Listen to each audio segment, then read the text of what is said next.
Welcome to Living 4D with Paul Chek. Today's guest is Sasha Armstrong. Hello, everybody. Welcome to Living 4D. Today I have a very interesting topic. We're going to be talking to the dog shaman, Sasha Armstrong. And Sasha's attended some of my workshops, but a while back her brother, Sevi, how do you say Sevi's last name? Mangrum? Sevi Mangrum, came to me and whispered in my ear and said, Paul, I know you like interesting podcast guests. He goes, my sister's had some very unique abilities since she was a child. She can communicate with animals, and I think you might find her really interesting. I said, well, introduce me to her. So that's how I got introduced to Sasha. So, Sasha, welcome to Living 4D. Thank you, Paul. It's an honor to be here. Cool. I was really excited to put this together because when you and I met, a lot of the concepts that you felt were important, I think are important too. And as I mentioned to you, I've been with animals my whole life, being raised on a farm, and sheep, dogs, and working animals, and being raised on a farm, you're always with animals. And I used to have great friendships with the pigs. They were my favorite. I love pigs. I used to ride them as a kid. They would try to throw me off. They would spin in circles real fast, and me and my friends would have competitions so you could stay on the pig the longest. We used to wrestle with the rams, grab them by the horns, and see who could last the longest before you got slammed against the wall or butted. But having that background and also having our own dogs now, which was a real treat for me because I was allergic to dogs. So when I got to talk to you, having that background with animals, I really could connect to the things you were sharing. But I thought I'd start off by just asking you, I understand this, but I think a lot of people may not. What is a dog shaman? First and foremost, being a canine behaviorist and understanding how dogs, their needs, their mental process, their just understanding them as a being, as a species, and also how they function within our relationships that they have with humans.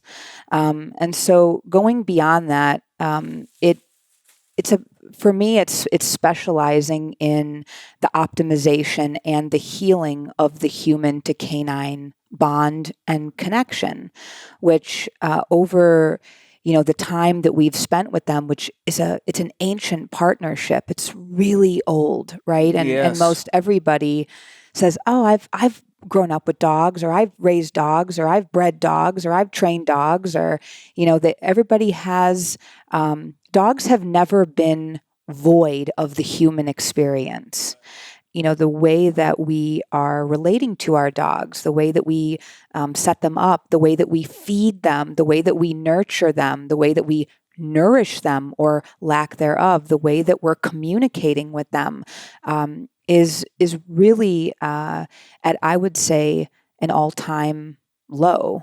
As far as how the reverence and the respect and the admiration and the value that we really need to be putting forth in relationship with these extraordinary animals who, quite honestly, if it wasn't for the presence of canines in the human experience, we would be very far devolved from where we are at this point. So, going back to the roots, going back to the beginning, this is, they were the original teachers. When we talk about the roles that canines served in man's experience and their life on Earth, they were the ones that taught us how to communicate and be intuitive and instinctual and raise a family and how to hunt and the best places to hunt, the best places to house a family and to kind of keep territory. The human was watching and observing the highly civilized communication systems that wolves displayed, and that then turned into more domesticated crossbred dogs were displaying. And we thought, wow, that we really have a lot to learn here. There's a lot that we can model after and take that into our ways of being so that we can be successful. Because when it comes down to it, dogs are focused on one thing and one thing only, and that's survival. When you're surviving, you're successful. And if you're not in that state of thriving, if you're not in that state of keeping the pack alive, which means that you're successful, well, there's not much gray area there. Yeah. You die. Mm-hmm.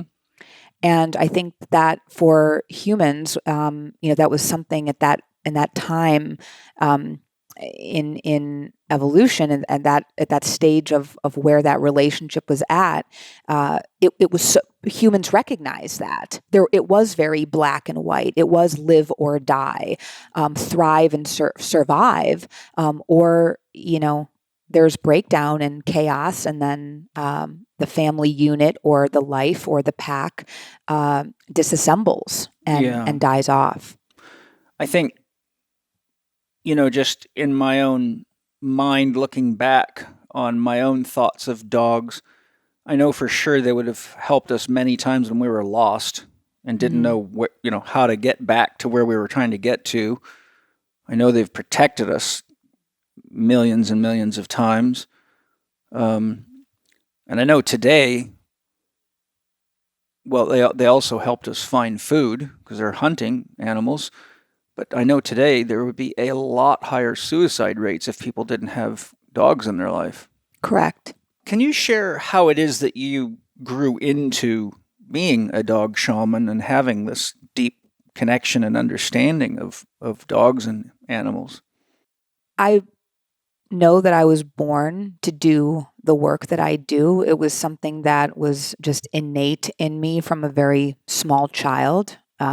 It's definitely in my lineage. It's being very closely connected to my Native American ancestry, which, was very tied to animals, spirit animals, being very psychically, intuitively connected to them. That was something that was passed down to me from my father. And it was, thankfully, even though I grew up in downtown Chicago, I was exposed to animals. I got to have those incredible connected relationships with them from the time I was, laying on the changing table where my dog was sitting up there with me, and and being able to be connected to horses from a very young age. I've been, riding and experiencing life with them since I was 5 years old. That's and great. Being an inner city kid, that's kind of a rare, it is a rare situation. But I was very blessed that my family created that experience for me. And so just always, even, from a very young age, just always knowing that I just had a knowing. There was just something, an inherent, I felt like I could understand what they were thinking and what they were feeling and where they were at and what they were communicating. And so much, I guess, differently than most people.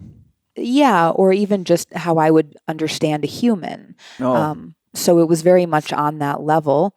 And then, as it was very apparent into my teenage years that whatever path I was kind of whatever fork in the road I was going to go on, whether it was going to fine art school, or, instead, no, I'm going to study wolves, so, and it's just every kind of choice that I've had on my path of where I was going, it was always geared towards the study and understanding and the development of my methodology, of not only creating the best, most extraordinary, wildly vibrant, healthy existence for dogs, but bridging the gap between the human and canine relationship. So it's not only about enhancing the dog's life, you have to enhance the human's life in order to get to the dog. And that was something that was very apparent to me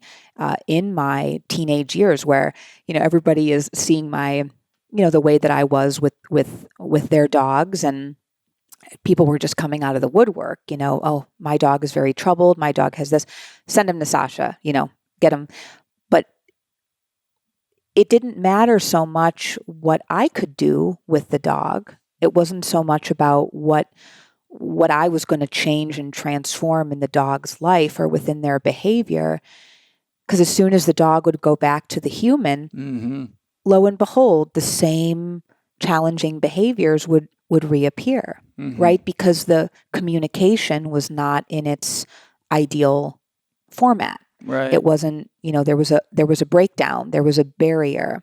And so, the development of my methodology was clear that it had to be first and foremost focused on educating the human, and not just to train your dog. This has nothing to do with dog training. Yeah, a lot of people try to train their dogs because I honestly don't think most people have another concept to work with. It's I think the relationship that humans have with their dogs is more like they have with machines. It's like, I've got to reprogram my computer so it behaves for me, or it's not doing what I want it to do. So it's like a machine that's broken. So I got to take it to Sasha, the mechanic, and she'll fix my dog. Most people have heard the saying that dogs are man's best friend, which I think we all intuitively know. But I'm curious, can you give us a little background in the history of the relationship between man and dog and how that developed?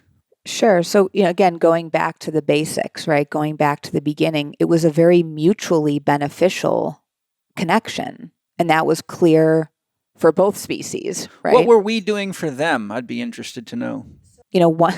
Once we were able to model after the behavior and the fine hunting skills of a wolf, right? Mm-hmm. Then based off of our tools and the ways that we were able to show up and bring down a kill maybe much quicker, that provided a more of a resource for our dogs, for the wolves, that they realize that, okay, maybe we can help each other out here, and you might be able to alert me of a perceived danger because your sensory systems, whether it's your hearing or your olfactory abilities, surpass humans by light years. Yeah. And that was something else that humans realized. If we make friends with this noble beast, Mm-hmm. then they can be our greatest allies. They can show up as the protector. They can be the alarm bell when there's imminent danger. And we can get them on our team Mm-hmm. if we can provide a more constant, dependable source of food, which, I always say for dogs, food is number 2. Because without ideal hierarchy and a ideal system of the alpha understanding within a pack dynamic, the pack is not able to access and source and bring down food in its ideal way. So when people say, oh, food's most important to a dog, no, hierarchy is. A dog understanding who is running the show, who is leading the pack, who is acting, who is fulfilling the leadership roles. That there is going to pretty much secure that the pack will be fed and the pack will absolutely survive. So that was at the beginning of that initial, that offering, that exchange between the two species of, okay, I think that we can work together here. I think that we, with your abilities and gifts and with what we can bring to the table, this is a partnership that, like any partnership that we have, right? Mm-hmm. In any of our interpersonal partnerships, it's like, how long do they last? How healthy and vibrant are they if it's not mutually beneficial? Just from observing our dogs, Samson's the black Labradoodle that you met. He was about close to a year old when we got Teddy, our Great Pyrenees, and Teddy was, I don't know how many weeks, maybe 8 weeks old. He was just a stocky, chubby little white ball of fuzz. And so Samson's clearly in the alpha male role. Like he can outsmart Teddy right now. Sometimes though, Teddy's pretty he's showing some pretty tricky abilities. I've been watching, carefully. Yeah. Like, Samson likes to bully him sometimes, and Teddy's smart enough to know there's certain places if he goes like under the TV, our big TV sits on a coffee table and Samson can't fit under it. So Teddy goes under there and Samson can't get in there. So he's like frustrated. But, Teddy is probably going to be between 120 and 180 pounds when he finishes growing. And he's almost, I think he's 5 months old, and he's already weighing as much as Samson. Yeah. I think Samson weighs 65 pounds, and Teddy weighs 65 pounds. Mm-hmm. And he eats twice as much as Samson. I mean, you'll eat Samson's food and his and want more. But the question is that I'm curious, in your observation, can the alpha role switch? Like, I suspect that it's not going to be long. Samson's not going to get away with bullying Teddy and pushing him around and trying to control him. I have a feeling that the tables are going to turn. And Teddy's got instincts in him that Samson doesn't have. Because even when Teddy was little and Samson was a lot bigger, he would hold Teddy down and like bully him. Mm-hmm. And I've seen a couple of times when Teddy, a switch flips in him and he pushes him off. And even as a little puppy, he would just jump and bite him on the neck and fight back like with real ferociousness. Like it shocked me the first time I saw it. I went, wow, there's killer instincts in that dog that are just not in Samson. So I'm curious, can that alpha male role switch, or is it more of a psychological thing for the dog? Yeah, it's such a beautiful question. Within different chemistries of the pack dynamic, which make up the personalities of the pack, and that's not just the dogs, that's the whole family. Mm-hmm. That's the children. That's the parental, the lead male, females, right, in the pack dynamic. And so dogs naturally, regardless of at what stage or what phase, if there's multi-dogs in the pack, depending on really like how things are calibrated, it changes, right? So as Teddy develops, he may be the more dominant male. That absolutely could transpire. Mm. But what I would say is that neither one of them believe that they're the alpha male. It's more of that one may be dominant over the other. But what is most important is that, Paul, you, as we know, you're in my opinion, the definition of an alpha male. But truly, and I say that I do not use that term loosely. Yeah, I understand. Because it's a true embodiment, and we'll get into this as well as talking about the human version of what an alpha is, and how we perceive that to be, and what a wolf or a canine or a dog views and understands a true alpha to be. Very different characters, very different energy systems that are present in that role. Yeah. So it's most important that in order for the two dogs, or for any dogs, but especially because you have two male dogs, your role, the role that you fulfill within the family pack ideal function needs to be solidified. And that way, the two male dogs are able to have a peace and a non-compete, basically. You're able to align things in such a structured way that there's a clarity around the fact that they know that they're best fit to be lower ranking males within your pack dynamic. That is most important for their confidence, for their happiness and contentment, and respect and responsiveness to you. So when the human who is best fit to fulfill the alpha leadership roles in the pack dynamic, when that is fulfilled, you're allowing the dogs to naturally just blend into where they're supposed to be in a peaceful way, versus when the hierarchy is misaligned and nobody knows who's the alpha male or the alpha female. It's chaos. And then you get a lot of competition, you get jockeying for rank, you get possession issues, you get reactivity, you get inner pack fighting, because it's chaos. Everything is up for grabs. There's not a natural order or structure that creates that true peace and clarity of understanding, which is the most important, crucial element for a dog. I think too, whether it be humans or dogs, I think historically that's why the alpha male has to establish his position. You can't do it intellectually. If you look in nature, you see that there's a real serious process going on. Like whoever the silverback gorilla is, a lot of people tried to take it from him, and they keep trying, and he holds that position as long as he can hold it. And with dogs and men and even women have their own little dynamics going on whenever you get like a team of girls together, such as sports athletes. Or exactly. You see the hierarchy. Yeah, the jockeying. And Mm-hmm. years ago I was reading, I think it was a book, and it was talking about how human beings structure, and they showed there was 5 positions starting from the alpha, and then they had shown how each of these positions has a specific role.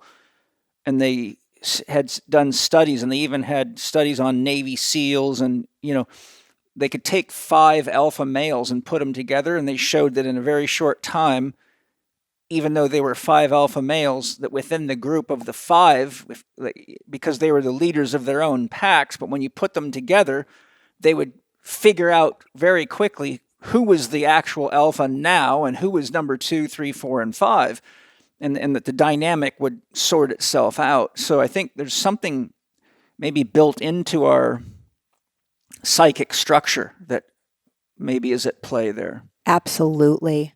Absolutely. And I always say alphas are born, not made. Yeah. So in nature, it's not something that's constructed. It's literally from the beginning. It's an embodiment. It's almost a soul a soul code. It's just what is inherently in that being, in that soul, and it's very living and working with wolves for over 2 decades. I clearly can see, of course, even in a young pup, a litter of pups, it's so clear not every litter is going to have a true alpha, because true alphas are also very rare to come by. So you see that inherently in that animal from the get-go. It's not something that is learned. It's not something that is necessarily like fostered. It just kind of is the way that it is.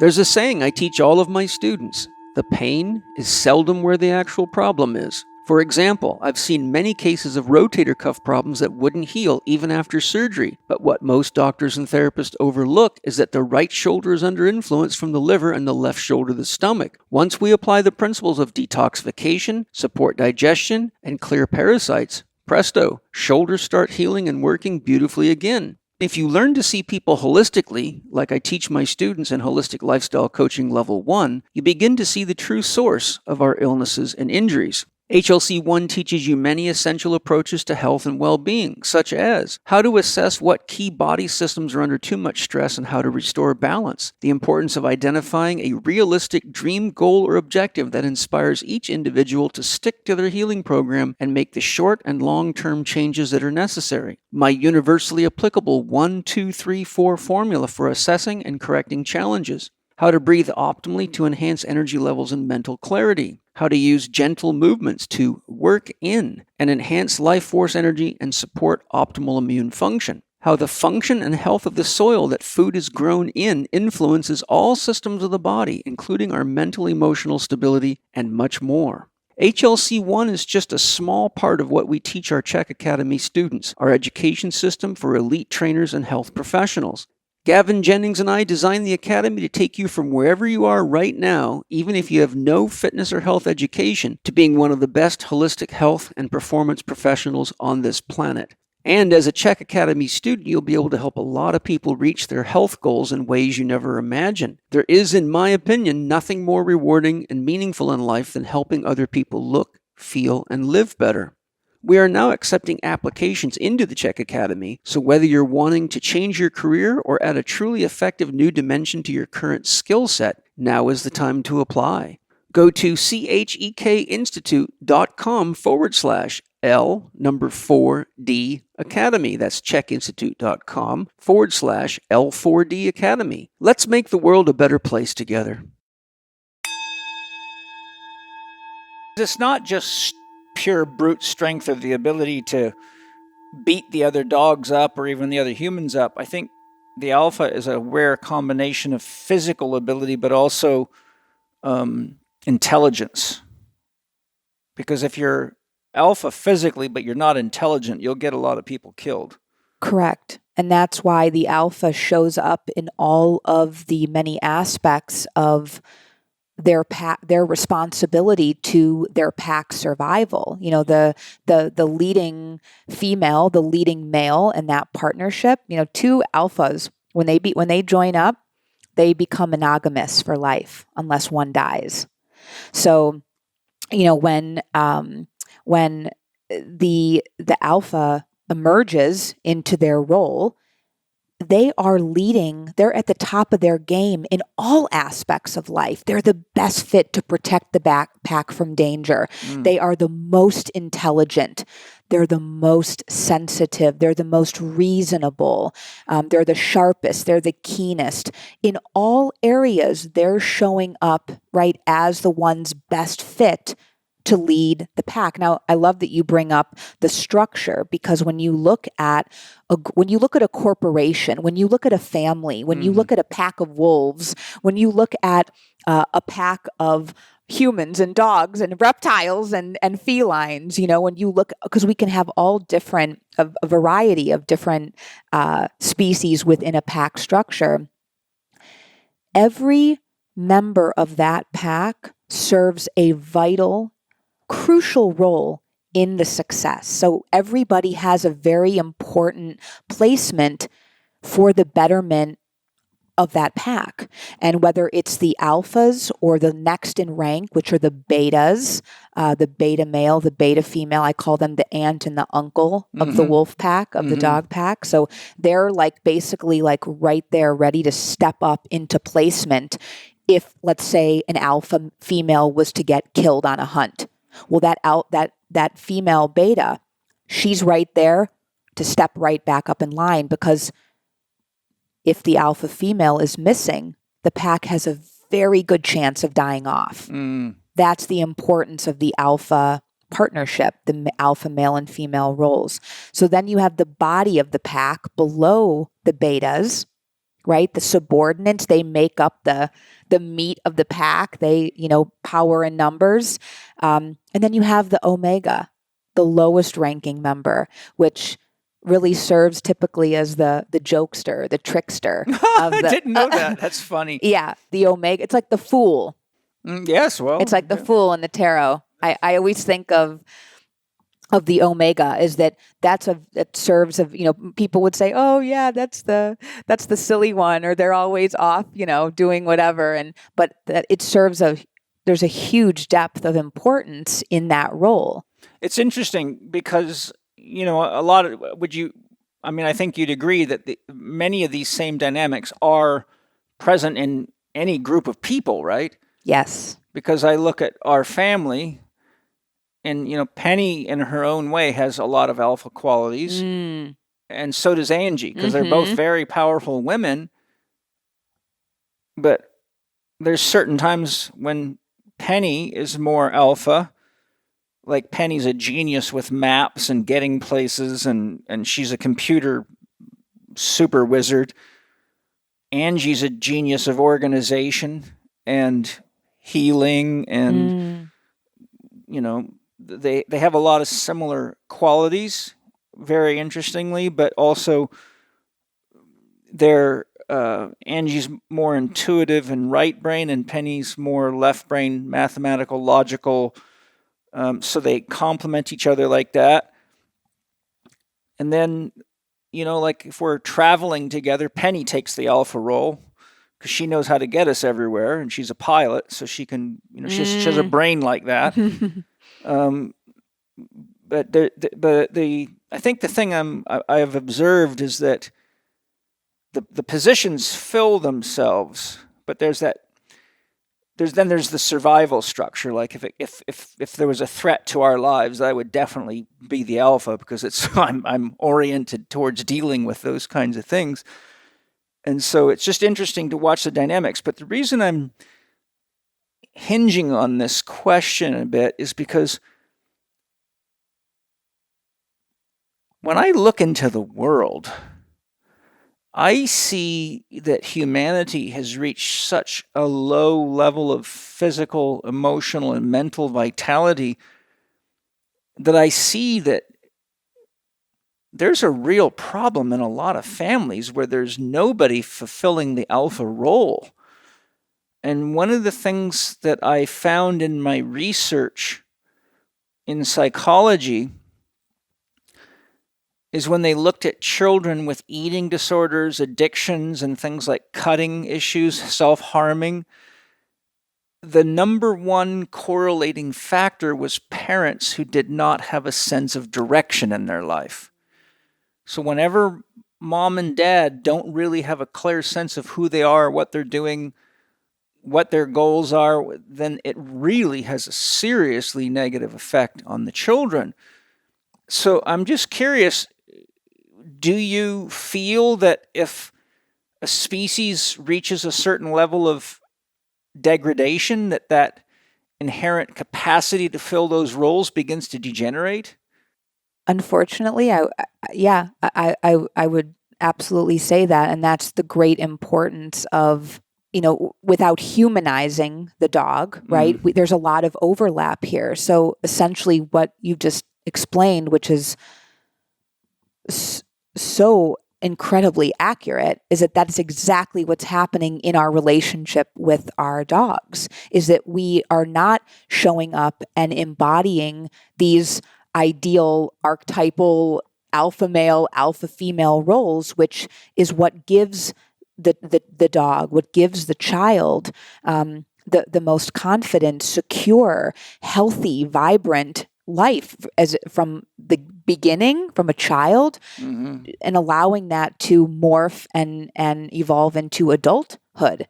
And that is so missing, of course, within the human to human, the parent to child dynamic.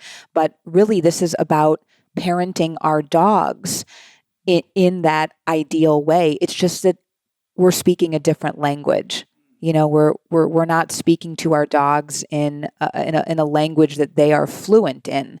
It's all about us. What happens when the human-dog relationship is such that the human doesn't establish the alpha relationship to the dog? How does that play out? Yeah, so canines are hardwired to understand that in order for the pack to be at its best, to be successful and survive, that the leadership element needs to be in place, solidly in place. And so when a dog is not living in that, when that's not the dog's experience, they will do whatever it takes, no matter what the breed, no matter what the age, no matter what the background, no matter what it is for the dog. And I see this across the board. That dog will do whatever it takes to assume a leadership role, because that means that the pack has a better chance, really its only chance of survival. So it'll do it for the human. It will do it for the human. And that is essentially what is at the core of my work.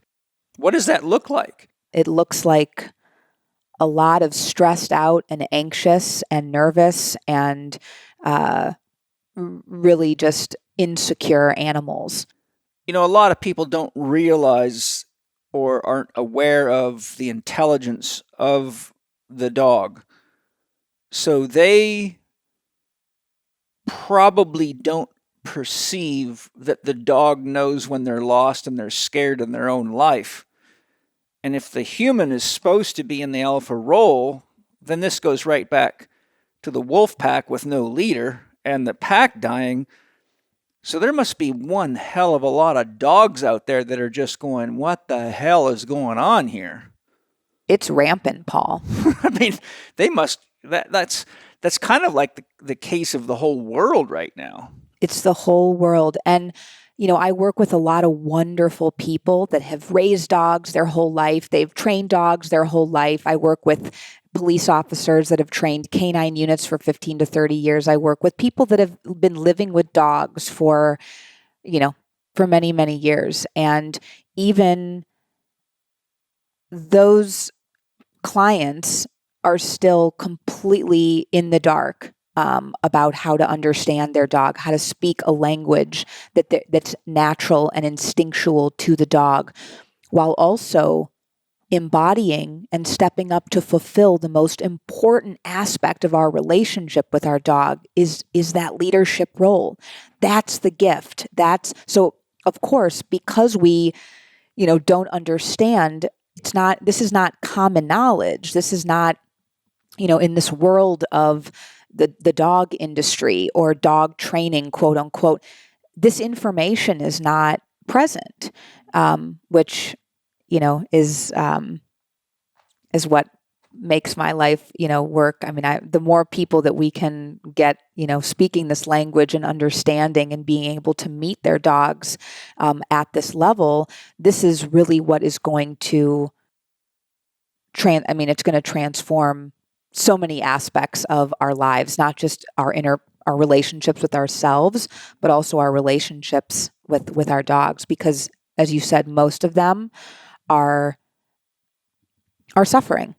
What do you think the ramifications are, the consequences are, if you have a dog in a relationship in a human family, but the alpha male that's taking the role of the alpha male is doing it in ways that are unhealthy, abusive?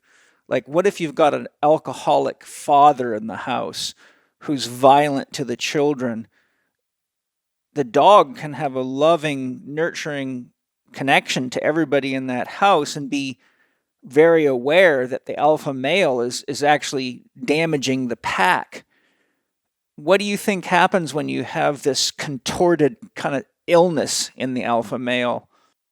Well, that goes back to, the difference between a human's understanding of what an alpha is versus a dog's understanding. And I would say that dog wouldn't even consider that what a human would think would be an alpha male present. That dog would just look at that as the weakest link. Oh, yeah. So it would be the omega, the right. Fool.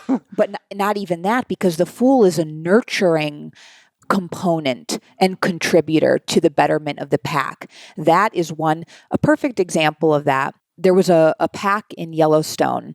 It was a long-standing pack that was one of the first packs reintroduced after wolves were eradicated for almost 100 years. And one of their most well-known alphas, and the reason that she was well-known, was an alpha female, is because she ruled with an iron fist. She was nasty. She was aggressive. She would turn on the young wolves. She was just fighting and just cantankerous. I mean, she just, well, guess what happened to her? Probably got killed. Oh, boom. She didn't last long at all, because that way of being is not a true alpha. That way of being is going to get the rest of the pack killed very quickly. She's a weak link. And the other pack members, the higher ranking pack members, noted this, and everybody, it was almost like they were all in cahoots around their eliminating. safety is being threatened. Exactly. Because a dog with that personality might be too aggressive with a grizzly bear or something. There's so much more risk involved in that way of being when we look at what a true alpha is in a language and an embodiment that a canine understands. And I think too, and and again, I go back to you, Paul, because I know very few true embodied alphas just in life in general. That's what I'm saying. It's very rare. So, where you have this very strong presence where you don't have to go and command people to do things. You don't have to demand them to do things. Your energy and your presence is naturally respected. So people are guided to you because of your alignment. You're not going outside of yourself to try and get somebody to listen to you, or I demand respect, which when you think about it, that's all that's out there as far as dog training. I command the dog to do this. I thought dogs were man's best friend.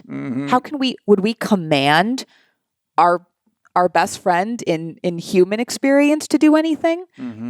No, that relationship would end very quickly. Nobody would want to tolerate that. Yeah. So, so when we think about that true alpha nature in a canine and a human, when we really get into it, it's the human's ideal version of the alpha is the peacemaker, the cool, calm, collected, and truly harmonious inside. Right? Yeah. It's that, and that's what sets the tone for the rest of the pack to be at its best. It's interesting, because I was always a leader as a child. It just unfolded when I was in the military. This guy, he's in charge.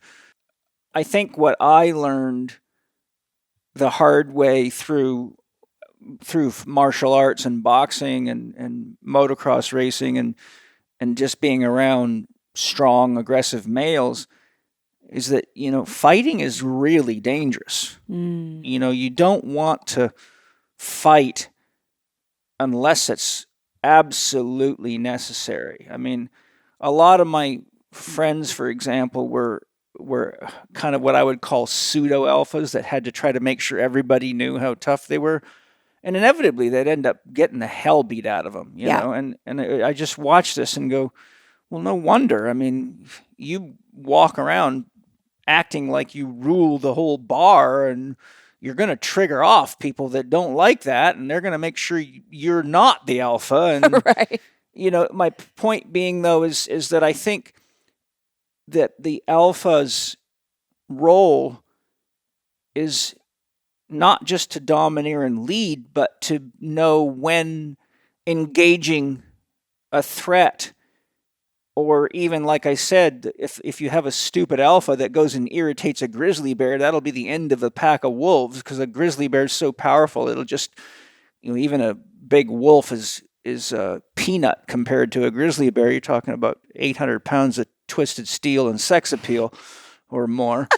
And claws that are 4 inches long, and Exactly. I grew up in the wild. I've been real close to big bears, and I know big cats, and they deserve reverence. They do. Don't want to mess with them. So I just think that this whole alpha relationship, when we look at the psychology of it, and we look at what it had to be for us to survive in nature, and then we take that and look at what's going on in the world with politics and with the health of families, and even the way sports teams are run. My God, I've worked on a lot of the best sports teams in the world, both at the Olympic level and professional level. And I must say, a lot of the people that run sports teams are not healthy alpha males. And it really affects the team very badly. Exactly. I want to bring up a concern that I have about dogs. And it really saddens me. And that is that people have seriously lost touch with the importance of feeding dogs the way dogs should be fed. And I see people feeding dogs all sorts of just crap and packaged garbage. And, I'm a guy that was raised on a farm, and I know a lot about soil science. And in my book, How to Eat, Move, and Be Healthy, which you've probably seen, I show how to analyze people's poops. Yes. And my God, the smell of a lot of dogs' feces is sickening. It's like, it smells like a human that's very sick. Yeah. And so when I smell that, I go, there's someone who's poisoning their dog. This is you can include this as this is a separate issue. The whole veterinary medicine thing's just gotten to be disgusting. It seems to me people are dangerously, in religion they call it anthropomorphism, when you keep believing that God is a human. Yes. Right? Yes. And there's a lot of problems created by anthropomorphizing God, and we are anthropomorphizing dogs. Yes, we are. And I think it's really destructive to dogs. And I see a lot of inflamed, sick, cloudy-eyed dogs that are lethargic, and they look like they're living in hell to me. Yet the paradox is it's often the people that have a lot of money that do this to their dogs. Their surgery for this, shots for that, pills for that, feed them, gourmet human food, but it's full of shit that dogs aren't designed to eat. So could you enlighten us on these issues? Oh, Paul, this is a whole podcast in and of itself. Well, I mean, give us the teaser for the next podcast. Yeah. So by nature, I say that dogs really live, our common day domesticated dog lives a highly toxic life. Yeah. When we look at the grass that they step out into when they come out of their home is full of Roundup, carcinogenic chemicals, lawn fertilizers. When we look at like children and dogs that grow up and are exposed to the lawn chemicals that most communities put onto their lawns, they have an 85% chance at best of developing many different kinds of cancers. So the dogs then go out, they step in the lawn, and then they come in and they're grooming themselves, right? They're licking their paws, they're licking their legs, they're ingesting these highly toxic chemicals. They're being really poisoned. Totally. Every day of a dog's life, they're being poisoned. So are the human So kids. are the humans, exactly. And so this is something that we have to look at from a grand scale, because this is a human issue that we have now given to our dogs. So it all goes back to the disconnection. We're losing connection with our food. We're eating highly processed. We don't know what we eat. We're eating highly processed rations that are filled with all kinds of mycotoxins and chemicals and preservatives and who knows what actually is in most of the foods. I mean, most people that they don't read labels, right? Whether it's their own food or their dog's food. Well, the labels aren't even honest anymore. No, it's all false marketing and advertising. And most of the ingredients on there you can't pronounce to begin with. Yeah, that's one of my rules. If you can't pronounce a word on the label, your liver won't like it. Exactly. I'm sure most of you are aware, even though you may not like the taste of organs, that organ meats are extremely important and good for you. And I've got great news for you. Paleo Valley makes an amazing grass-fed organ complex that's unique and better than anything I've ever found out there. So much better, I wanted you to hear right from Autumn Smith, its creator, exactly what you're going to get from their grass-fed organ complex. Autumn, get us informed on why we should be using your amazing organ complex. Okay, well, like you said, organ meats are nature's multivitamins. And when we use them, we feel this energy and this stamina. And most people don't like the flavor. So what we did was we took grass-fed and finished organs like liver and heart and kidney, and we just put them into capsules so that you can get all the benefits, the beautiful benefits of organ meats without actually having to taste them, without liver burps, of course. And they're just freeze-dried. So again, they're not processed heavily in any way whatsoever, and they are sourced from American farmers using regenerative agricultural practices. And all you have to do to try it out is go to our website at paleovalley.com. That's PALEOVALLEY.com. And you can use the code CHEK15, and that's lowercase c, HEK 15. And I sincerely hope you love it. Most dogs, and I would say it's even in the 90th percentile of our common day domesticated dogs are eating biologically species inappropriate rations. So dry food, which of course wasn't even developed until the 1950s, that's when the dog food processing plants became commonplace. That's when we started seeing cancer. That's when we started seeing dog diabetes. The two leading killers in dogs in this day and age are all different kinds of cancers. And I'm talking dogs that are like 6, 7, 8 years old. Dogs should be living till they're 30. Oh, really? Oh, yeah. Wow. In the 1940s, the lifespan of dogs was much longer than it is in 2021. Something is wrong here. Yeah. We're all going back to this idea. Are we evolving or are we devolving? Right. Right? So feeding our dogs dead food, right? What is commercially available, what is marketed. And then unfortunately, when we get into the veterinarian aspect of things, who do we trust? Who does everybody trust to guide them, the dog parent, to give their dog the very best in life? The vet. And the amount of misinformation that's all based off of, and this is opening up a can of worms. I'm very it's got to be opened. It's the same can of worms that's inside of you. So if you don't open it up, you don't see it. Precisely.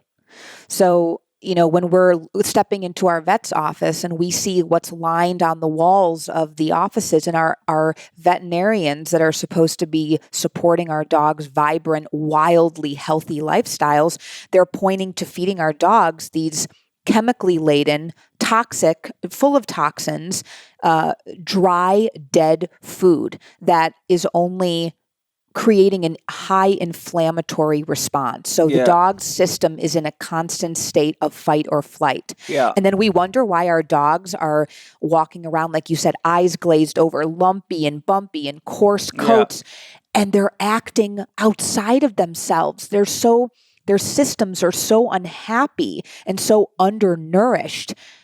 These foods are just keeping our dogs alive. Barely. They're killing them slowly. And some killing them very quickly. Yeah. Speaking of the veterinary issue, Angie's, as you know, very, very smart and dialed in, and she's been a trainer of dogs and won many, many dog shows. And her first dog was a model, and she actually got royalties from all the pictures of Maggie and magazines and things. But she took the dogs to the vet recently for a checkup, and I think it was one or both dogs, they said had a parasite infection and needed to have some kind of a vaccination. And it was really expensive too. Like they wanted quite a lot of money. And Angie said, no, I don't want to do that.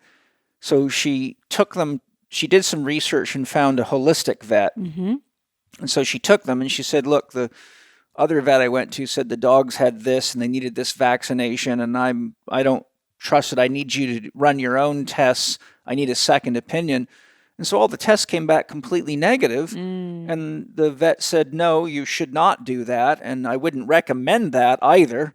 But anyhow, it's the veterinarians are doing the same things with animal owners that doctors are now doing to human beings, which is just deceiving them, tricking them, and running unnecessary tests and giving unnecessary vaccinations and poisoning the dogs and draining the owners of their finances. And I've seen people spend thousands and thousands and thousands of dollars on dogs because of that kind of misleading surgeries and all sorts of stuff. The other thing I see a lot, and it's amazing to me how many dogs are suffering from arthritic conditions.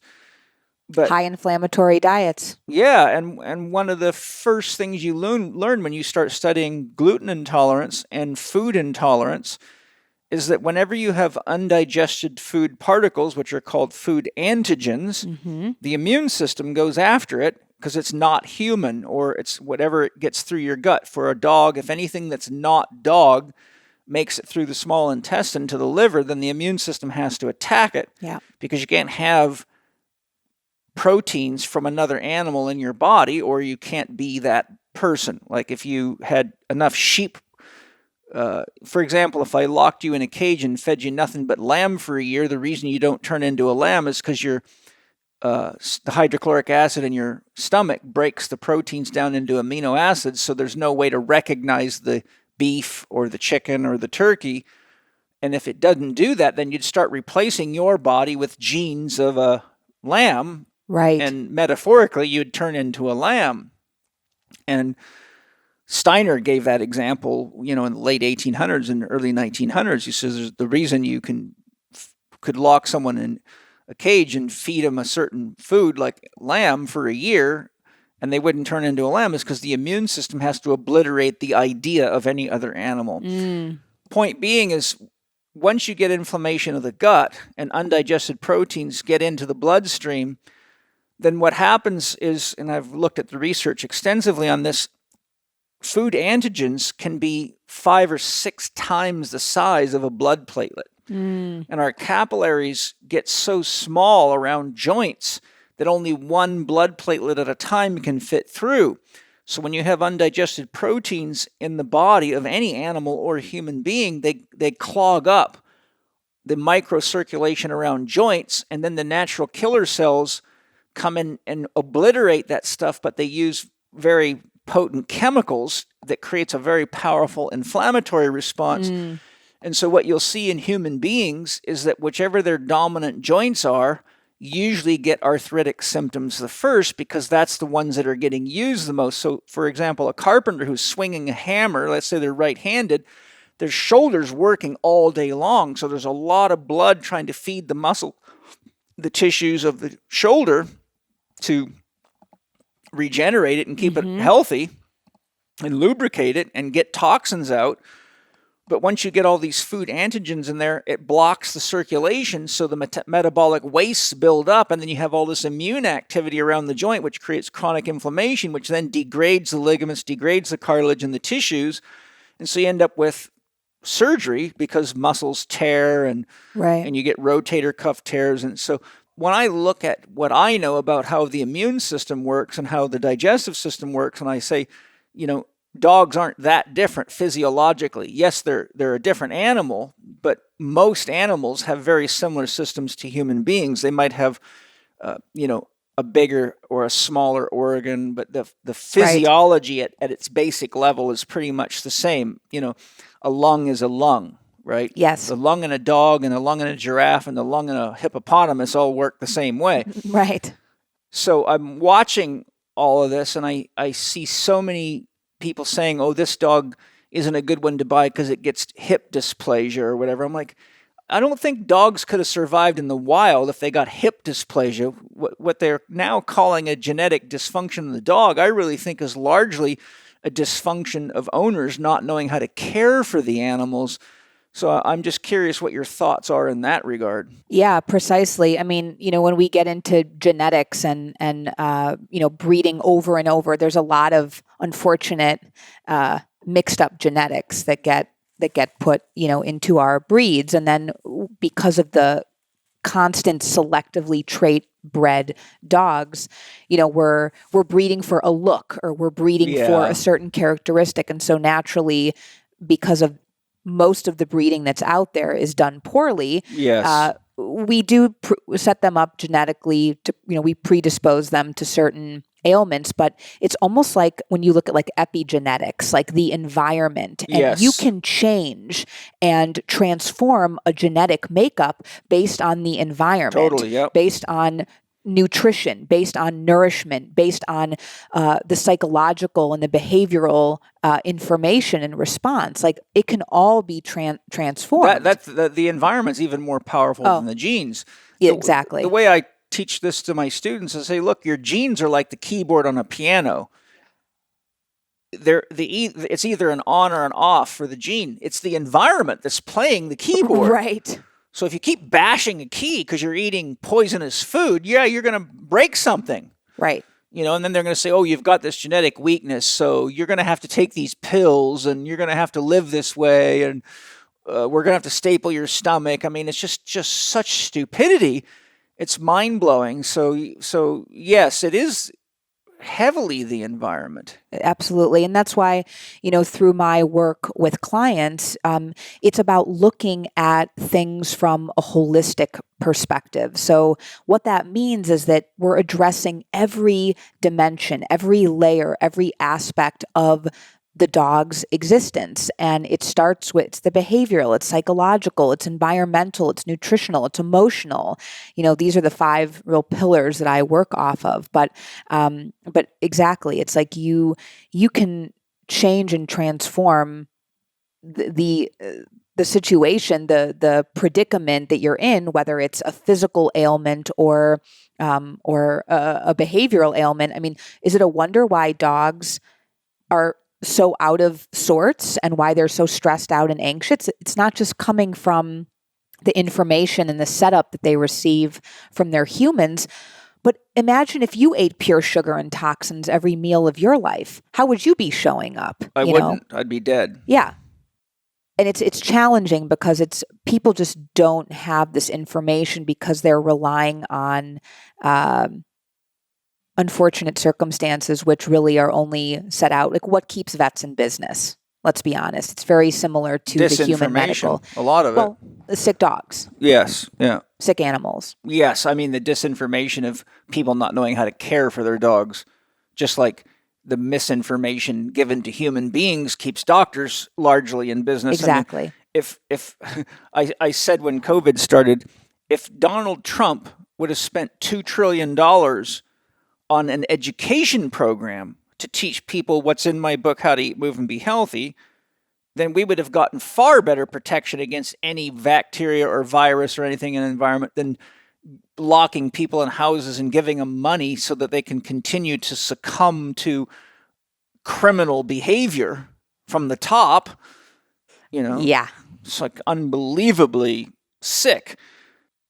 I notice that some people have odd combinations of pets. Like they might have a couple of birds that fly around the house, and they might have a python or and a dog and a cat or an iguana. I was wondering, are there combinations of pets that don't work well with dogs?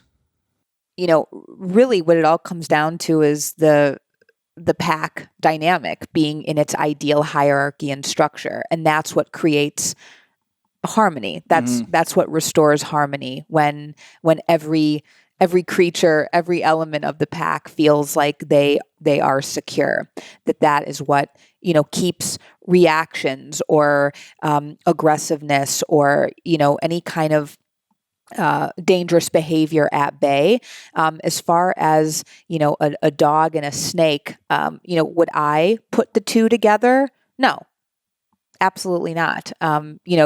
Not because I don't think that it could work in some kind of a situation, but I think that, that especially too, if you have a dog that just naturally has a large prey drive or would be activated by an animal. Like I think a really tricky one that I see commonly is dogs and bunny rabbits. Oh. And that is very challenging because the dog is hardwired with an instinct to hunt them. And to hunt them. Exactly. So they are your quintessential like prey animal, right? Every canine's like delicacy is a rabbit.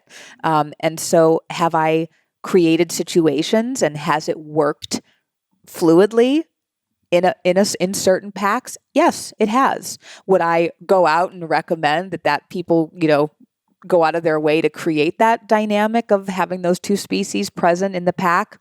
Probably not, but it's more of it comes to me in the sense of we love this rabbit and we love this dog and can we make this work? And, healthy boundaries need to be established. Each animal needs to have, their own space. One can't feel burdened by the other, and always being watchful. Another dynamic that I've seen work and in some cases not work is dogs and cats. Mm-hmm. Cats are quite territorial. Female cats can be even more territorial. Yeah. And I was raised on a 142-acre farm, and we had lots of cats because we had rat problems for quite a while. They were eating, thousands of dollars worth of expensive grains and stuff. Right. And so my dad said, well, we're never going to shoot them all because there's hundreds of them. So he bought 9 or 10 cats as kittens, and he just let them loose in the barnyard, and he didn't give them any food. He said they're either going to survive or they're not. And Right. But all of them survived, and within about probably 3 or 4 months, the rat problem was gone. But I had a cat, I don't know where I got it, but we call it a tabby cat. I don't know what kind it was, but this cat was the alpha cat. He was a male. Yeah. And he was badass. I mean, he was probably the size of a smaller bobcat. Mm-hmm. But the point is, like, our sheepdogs would sometimes try to be aggressive with him, and boy, I'll tell you what, they learned, do not mess with that cat, because he would go for their eyes and their nose. Yep. And he was a badass. Yeah.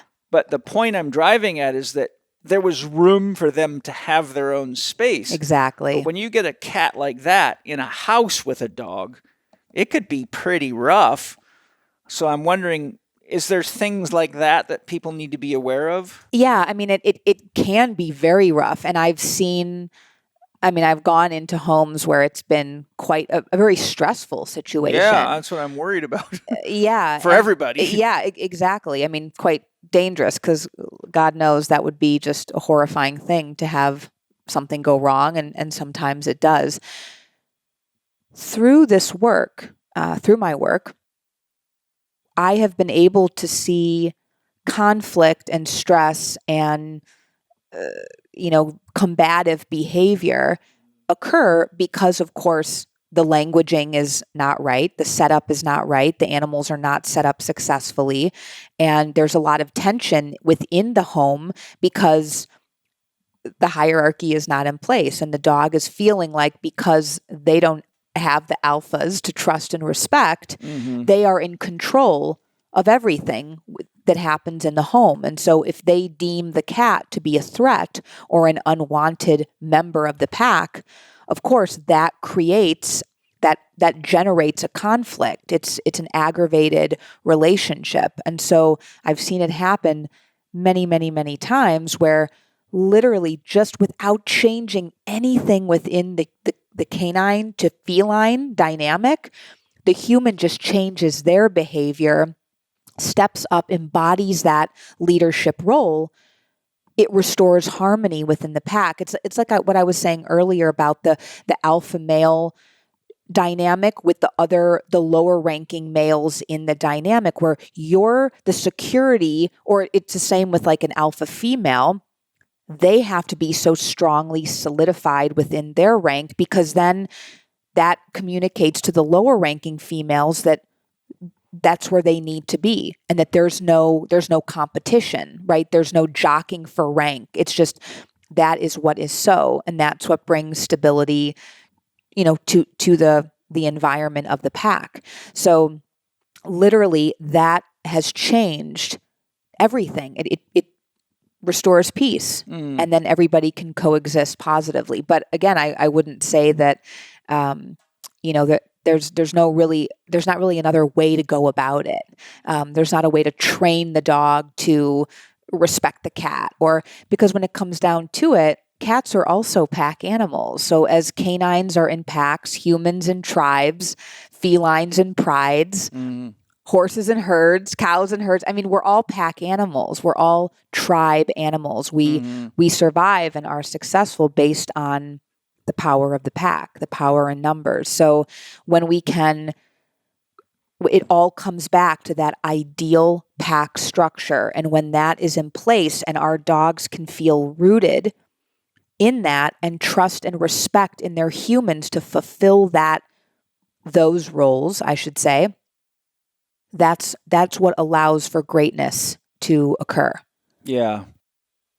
This is, I don't know how to approach this question without upsetting people, but especially I notice a lot of this in big cities where I see dogs with dyed hair and exotic haircuts, and like it's almost as though people are taking the human concept of fashionizing dogs, and like it just seems to me to be so unnatural for a dog. Is there a point at which that's okay, and is there a point at which it is maybe stressful to the dog? I would say it's a complete invasion and disrespect to dogs as a species. I don't see anything positive coming from it as far as the dog is concerned. Dogs are living in a human world, and that's the dysfunction. Is we take very little time or thought or energy of how we can improve their lives. It's really much more so about what they can do for us. The dogs have become, I don't know if it's the right word, but like trophies. Look how cool my dog is. I got a purple dog with a mohawk, and it goes to the beauty salon, and it eats dumplings and bagels with me, and probably espresso too. I just like I see this, like especially in places like L.A., New York, Chicago. It seems like the big cities have this pooling effect where people are so disconnected from each other that they actually almost are on the border of sexualizing their relationships with dogs. And what I mean by that is not necessarily the act of sex, but it's like, I can't deal with human beings, so I'm going to have a dog and pretend it's my wife or my husband or my child. And it's like the dogs are being pushed into, again, an anthropomorphic role. Yeah. And it seems to me to be so unnatural. I mean, like I said, I grew up on a farm, and I grew up on Vancouver Island in the wild. There's wolves there. There's coyotes. I mean, I've lived in nature. I know what the natural state of animals is like when I'm there. And when I come see what's happening in cities, it's almost as though we're projecting our loneliness, our confusion, our illness, and our sickness into the lives of animals to such a degree that it's just, I just can't help but think that the poor dogs must just feel like they've been incarnated into a hell of some kind. It's truly what is the case, and the pooling effect within metropolitan big city environments it's everywhere. Yeah. And dogs, it's really a fascinating how it's developed over time. When you looked at like the pharaoh dogs and these dogs that were in the Chinese dynasties, Yes. Your dog was literally your symbol of how great you were. It was the ultimate accessory. And now look what we have in gang culture. Having the biggest gun, having the biggest, car, the biggest rims, the biggest wad of cash. No. That's not what really shows up as your status and how wealthy and how great you are within your culture, within your gang. It's your dog. Yeah. How many fights has your dog won? Yes. How muscly is your dog? How beefed up? How whatever the conformation of the dog. It's this is what and it shows up in all different areas of society, right? And then you have your very high kind of affluent, poodles walking around in Chanel handbags that are dyed purple. That's the kind of shit I'm talking about. Yeah, and I look at it and I just feel sad for the animals. I'm like, you've taken the animal's life away. We're looking at all the many angles, which is so important because these are things that a lot of people don't really think about. Yeah. Obviously. Yeah.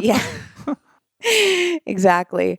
But it is an invitation. It is an encouragement to start to learn. What truly is my dog all about? What are their needs? Because let's be clear, dogs have needs. They don't have wants and desires.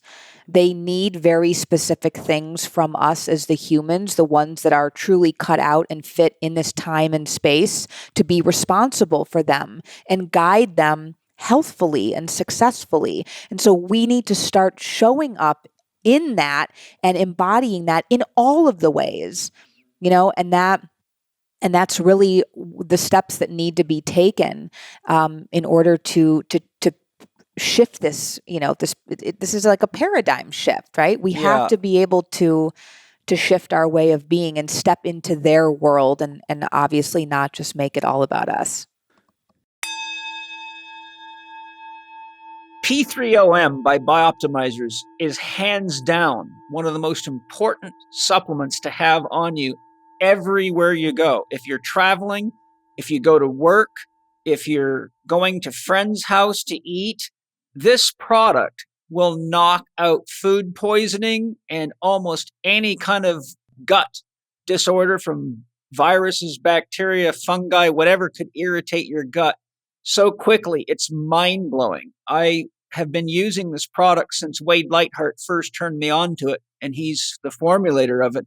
And I've got Wade here to tell us how it works, but I just want you to hear it from me. I have all my clients use this. I try to get it to friends, to family members, because it is really like your own bodyguard. So Wade, how in the world does this thing work so well every time? Well, as you know, we're very research oriented, and we have literally a university in Croatia that we do microbiome testing with our labs of PhDs to find out what's the most effective formulation. And we are quickly moving into the post-antibiotic world where we need to cultivate super probiotics. We all heard of super bad bacteria in hospitals and stuff that are antibiotic resistant. Well, what we did, we worked with a medical doctor that was able to take an aggressive strain of L. plantarum, which is a very aggressive strain, and then put it through almost like a BUDS camp, a Navy SEALs training, where we subjected this particular probiotic to a toxic environment. We ran a sine wave through it, and out of that survived only about somewhere between 2 and 3%. We then take that and grow it on very special food. We feed them just like you would feed a great athlete. You feed them special food, and the probiotics develop unique capabilities. We have a US patent that is so powerful, I can't read it on the airwaves because we'd get canceled. But what I can say is when you put P3OM in your body, it goes out and breaks down any undigested protein, whether it's in your gut or through your blood system. And it becomes your Navy SEALs defense force, if you will, to go out and wipe out whatever pathogen might come in your body. You just need more of these guys to overwhelm it. It takes it out. It cleans up any messes. And for the last 18 years, I've been using P3OM daily. And I can honestly say, I've never been sick during that time. If I feel something coming on, I just double down my dosage, take 4 caps every night. If I'm traveling, I take twice that. And it's been great. A lot of our people do it, and it's one of our best-selling products, and it's available to your audience. Just go to p3om.com/living4d, put in Paul 10, get a 10% discount. And if it's not the best probiotic you've ever had in your life, you get 100% of your money back. That's from us at Bioptimizers. That's our guarantee for you. Go get it. It's for real. I love the stuff. Thank you, Wade. This other topic, we touched on it a little earlier, but I think it's important. Dogs are becoming pincushions for vaccinations. They're coming up with vaccinations for every damn thing, for cats, dogs, whatever frickin' way they can sell you this shit. And so my question for you is, what percentage of vaccinations being given to dogs would be unnecessary if the dogs were just fed and cared for and their natural innate immune systems were allowed to be the way they should be functioning in nature versus vaccinations that maybe are necessary? I don't know enough about dogs to know if there's vaccinations that should be gotten. I know that vets will tell you that you must have this, but that's what they say about children, and that's what they say about everybody. We all know we're in the vaccination illness era. What's your What can you share with the listeners about how to make healthy decisions on vaccinations for dogs?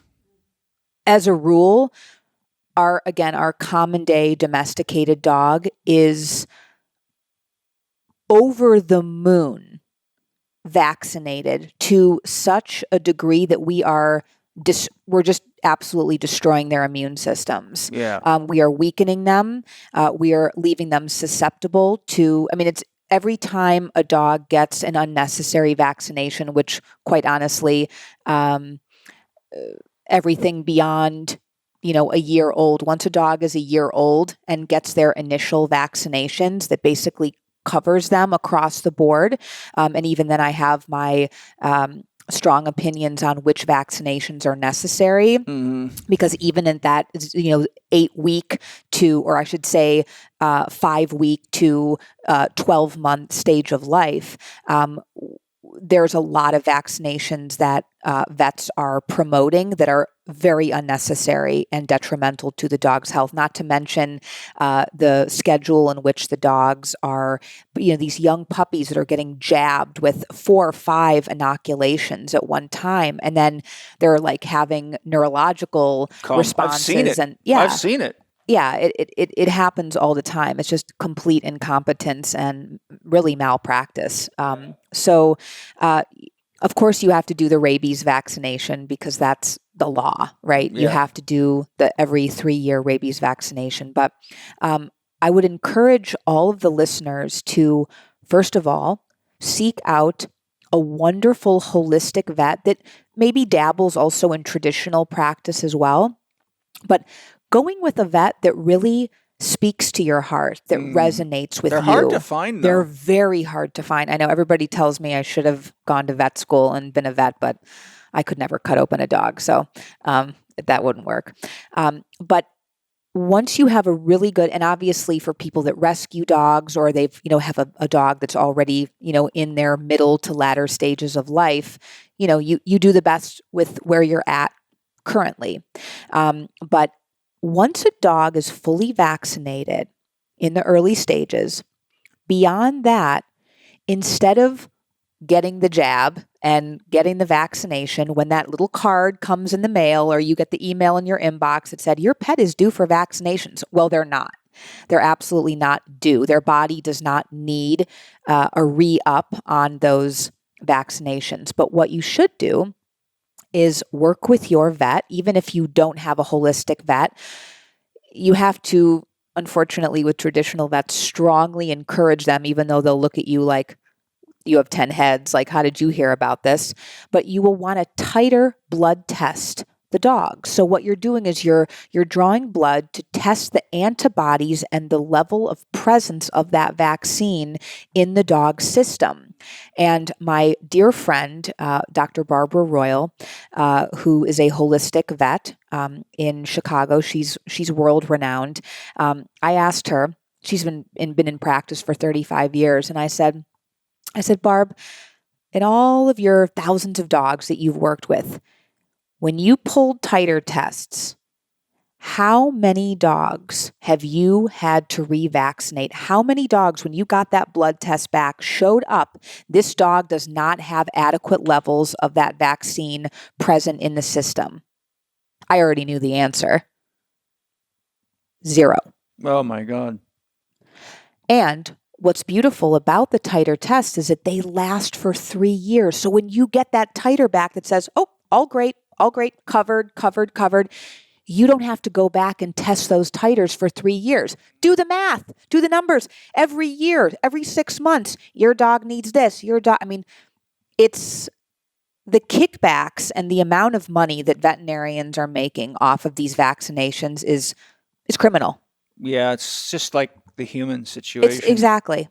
Well, a simple analogy that comes to my mind is, only a fool would put oil in their car without checking the oil level. So, I'm a mechanic. If you put too much oil in a car, it'll blow the crank seals right out of it. You'll ruin the engine. So that's why they have a dipstick that tells you, maximum level, and it shows you up to 1 quart low. And if it's below that, now you're going to ruin the engine that way. But, if you don't check the levels of what you're putting into the dog's body, you could literally be poisoning the dog on the guise of helping the dog, And a lot of vaccinations have poisons because poisons in low doses can be medicines. Mm-hmm. And that's the same with human beings. A question that popped into my mind is, are there any books that you recommend for making good decisions about things like vaccinations, feeding dogs, and any other general information? Like, is there anything on your mind that if there was 2 books I would recommend everybody buy that wants to have a good relationship with their dogs, their cats, or their pets, are there any you recommend? On behavior and psychology, no, and that's why I'm writing one. Yeah, good. Right? On canine health and how we can learn, have basically a Bible to teach us and really refer to. There's a new book that came out. It's called The Forever Dog, and by Dr. Karen Becker, who's a wonderful holistic vet. I have a lot of respect for her. Also, Dr. Barb Royal has a great book as well on canine and pet nutrition. And so I would really, encourage listeners to check that out. But it really, we have to be able to. Unfortunately, even the vets, vets, they don't teach psychology or behavior in vet school, No. right? So even your holistic vets, and then the ones that I've worked with over the years, they're a great asset to have because that's a huge piece of the puzzle in completing the masterpiece, the work of art that is our relationship with the dog. It's health from all perspectives.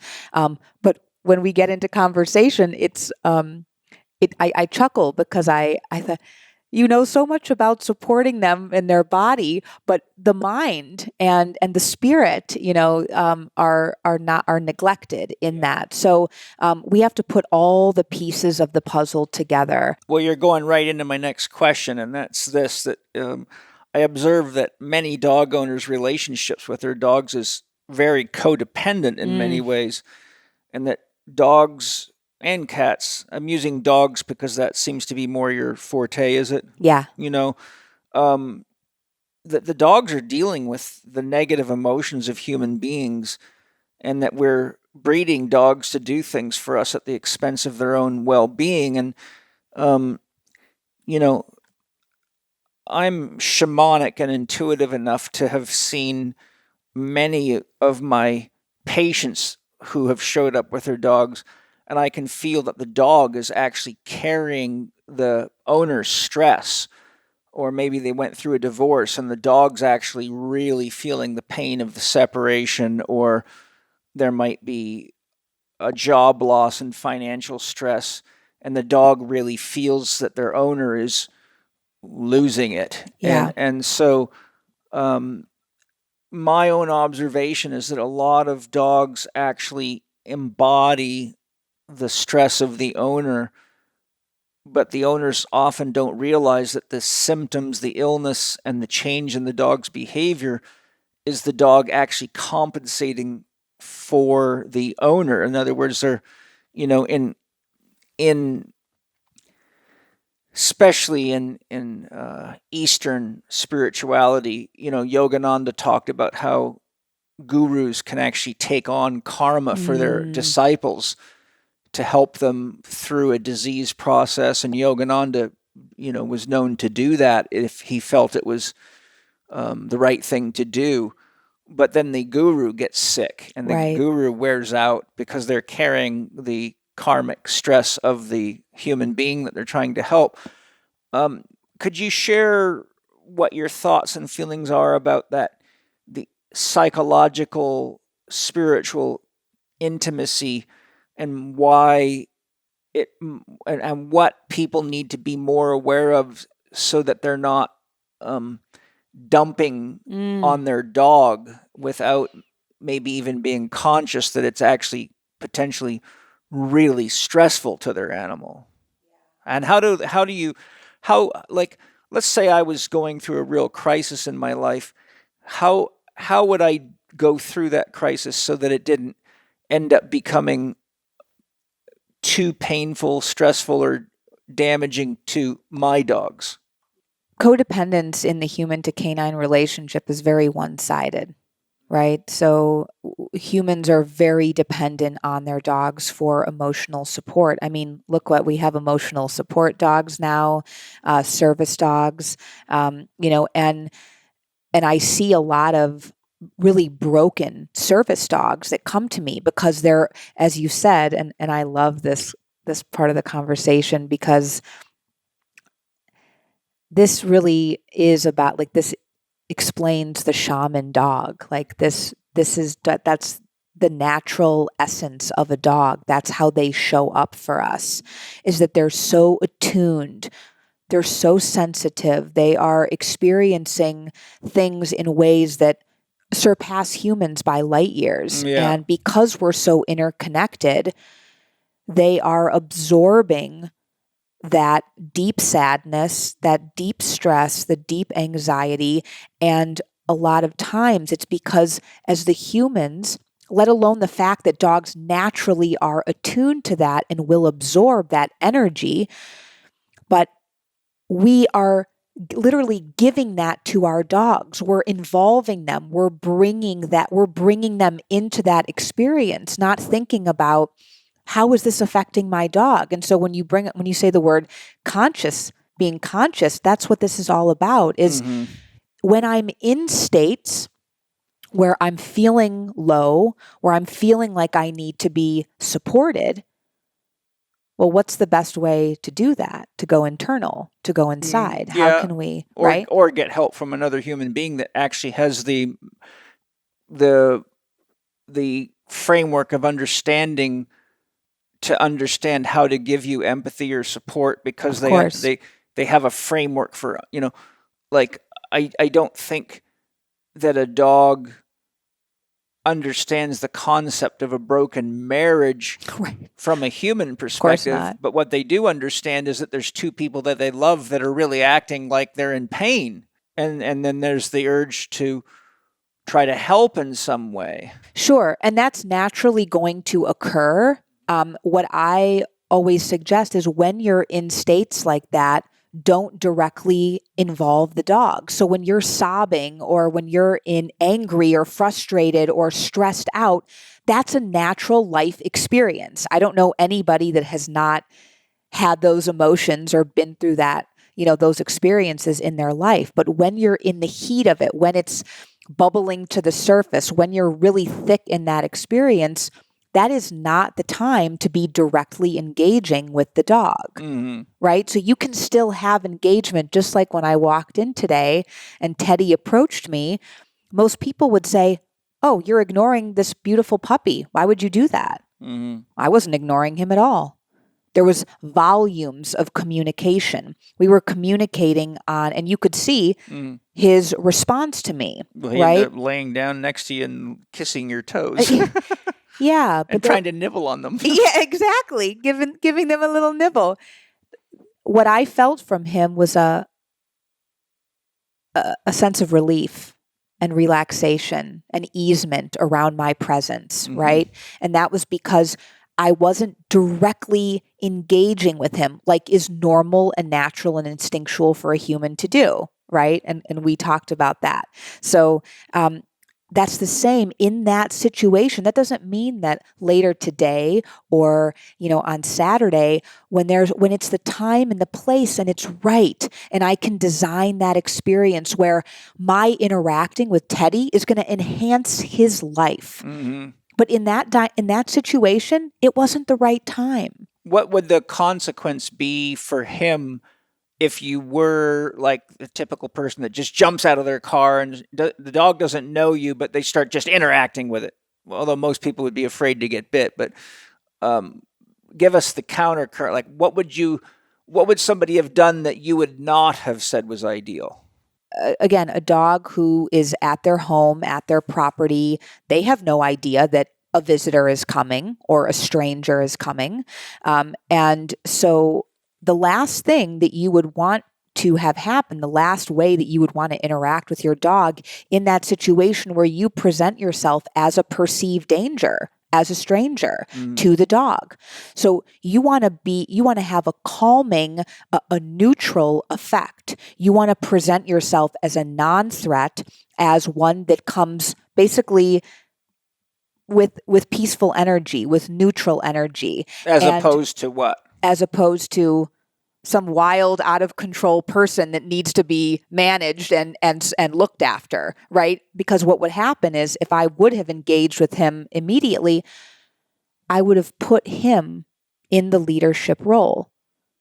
He's not the manager of this home. You are. Right. So if I would have gotten out of my vehicle, saw this adorable puppy, and immediately greeted him on his terms, well, that interaction is on his terms. So what am I doing? I'm verifying that he is the one in the leadership role in charge of managing this pack and this property. Oh, that's interesting. Now I get it.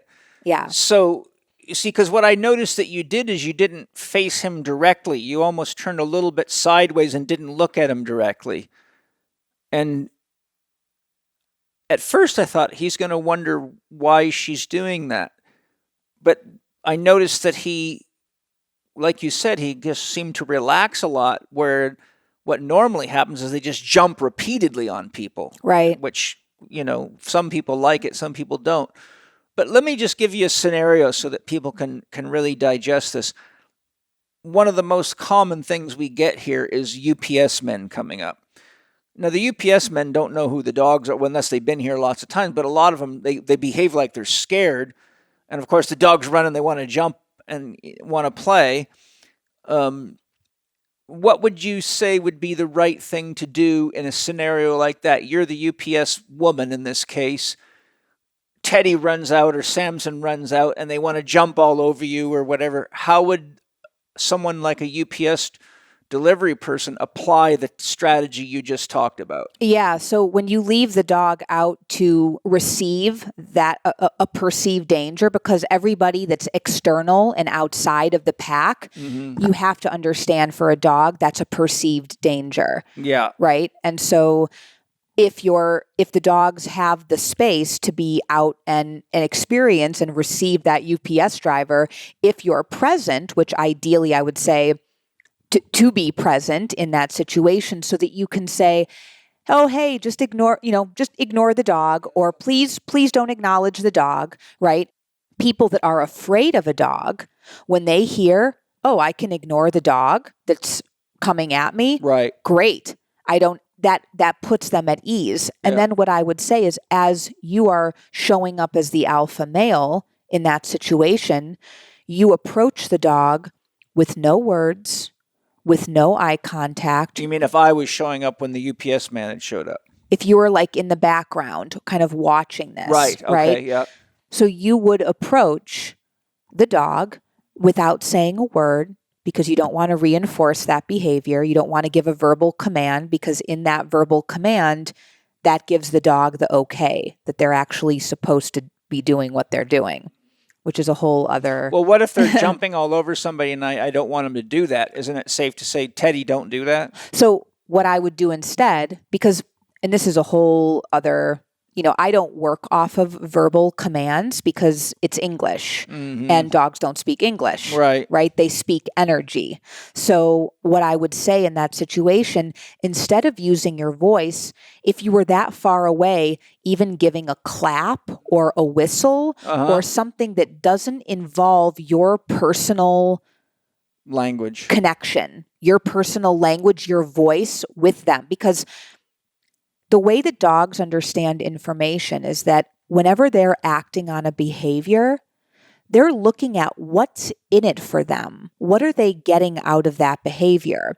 And that's why positive reinforcement doesn't work and negative reinforcement doesn't work, because even though you're dealing with very different energetic frequencies, right? Bad dog or good boy, at the end of the day, you're just in both of those reactions, you're reinforcing a behavioral pattern. So in a behavior that you don't want to continue and to be part of the patterning, you need to be able to show a consequence of action in that scenario in a language that a dog understands. And you want to reserve your verbal communication to make an impact in a very certain specific situation. So you don't want to just be overusing and abusing your voice, because then the dog becomes non-responsive. Then it has no effect. The language that dogs speak: energy, energy, body language, eye contact, postures, gestures. So you literally want to be in action to show the consequence of their action versus being reactive. Because when you're reactive, like no, off, down, leave it, drop it, stay, that's a very reactive way of being. And for a dog, they don't understand that. Like, they might avoid the situation and get off of whatever it was in the moment, but you'll notice that that behavior keeps coming up time and time again. Hi, guys. I hope you're enjoying the show. I had to take a little break to tell you that Symbiotic has just come out with an amazing new vitamin D product that will be ready for you by the time you get this little infomercial on it. So I've got Shervin here with me, and he's going to tell us what is in his new product that's an upgrade from the previous product. So Shervin, everybody's talking about vitamin D, obviously, with COVID. So what should we know about this product and why should we use it? Well, we're supposed to be getting our vitamin D from the sun. Yes. That's our ultimate source, right? Yeah. UVA, UVB rays hit the cholesterol in our skin, converts to vitamin D in the body, fat-soluble vitamin, and boom, which is great, which is why we go out in the sun every single day. But if you're looking for something a little bit extra, or perhaps you're somewhere that you're not getting enough sun, Which is a lot of places. 80% of the world. Yeah. And depending on your genetics and a lot of things, we got to make the best formula ever, typical Symbiotica style. So we use D3 coming from lichen, which is a cross between fungi and algae. And we have 5,000 IUs in this formula, which is up from 3,000. We also have both forms of vitamin K2, which works synergistically with vitamin D3. Vitamin K2 is responsible for removing free-floating calcium out of your blood and arteries and your heart and brain tissue, and actually where they belong, into your bones. Super critical today. We need to get the right forms of calcium into our bones. Vitamin K2 does that. And we have the MK4 and MK7 versions in there. We also have CoQ10 in there, which is a strong heart antioxidant. Yeah. You throw that in there in liposomal form and all organic materials in there, from the essential oils. We actually went with a tangerine flavor on this. Oh, We good. found a really good tangerine oil. It's organic. It's the best ever. It's creamy. It's delicious. It comes to you in a Myron bottle, just like all of our stuff. This is really like immunity in a bottle, and it's very, very delicious and versatile. And is it safe for kids? Absolutely. Any age? Any age. Yeah, there's no counterindications with children or whatsoever. Excellent. Well, it's a very important product today with all the viral shock going around and whatever else they're giving us. Yeah.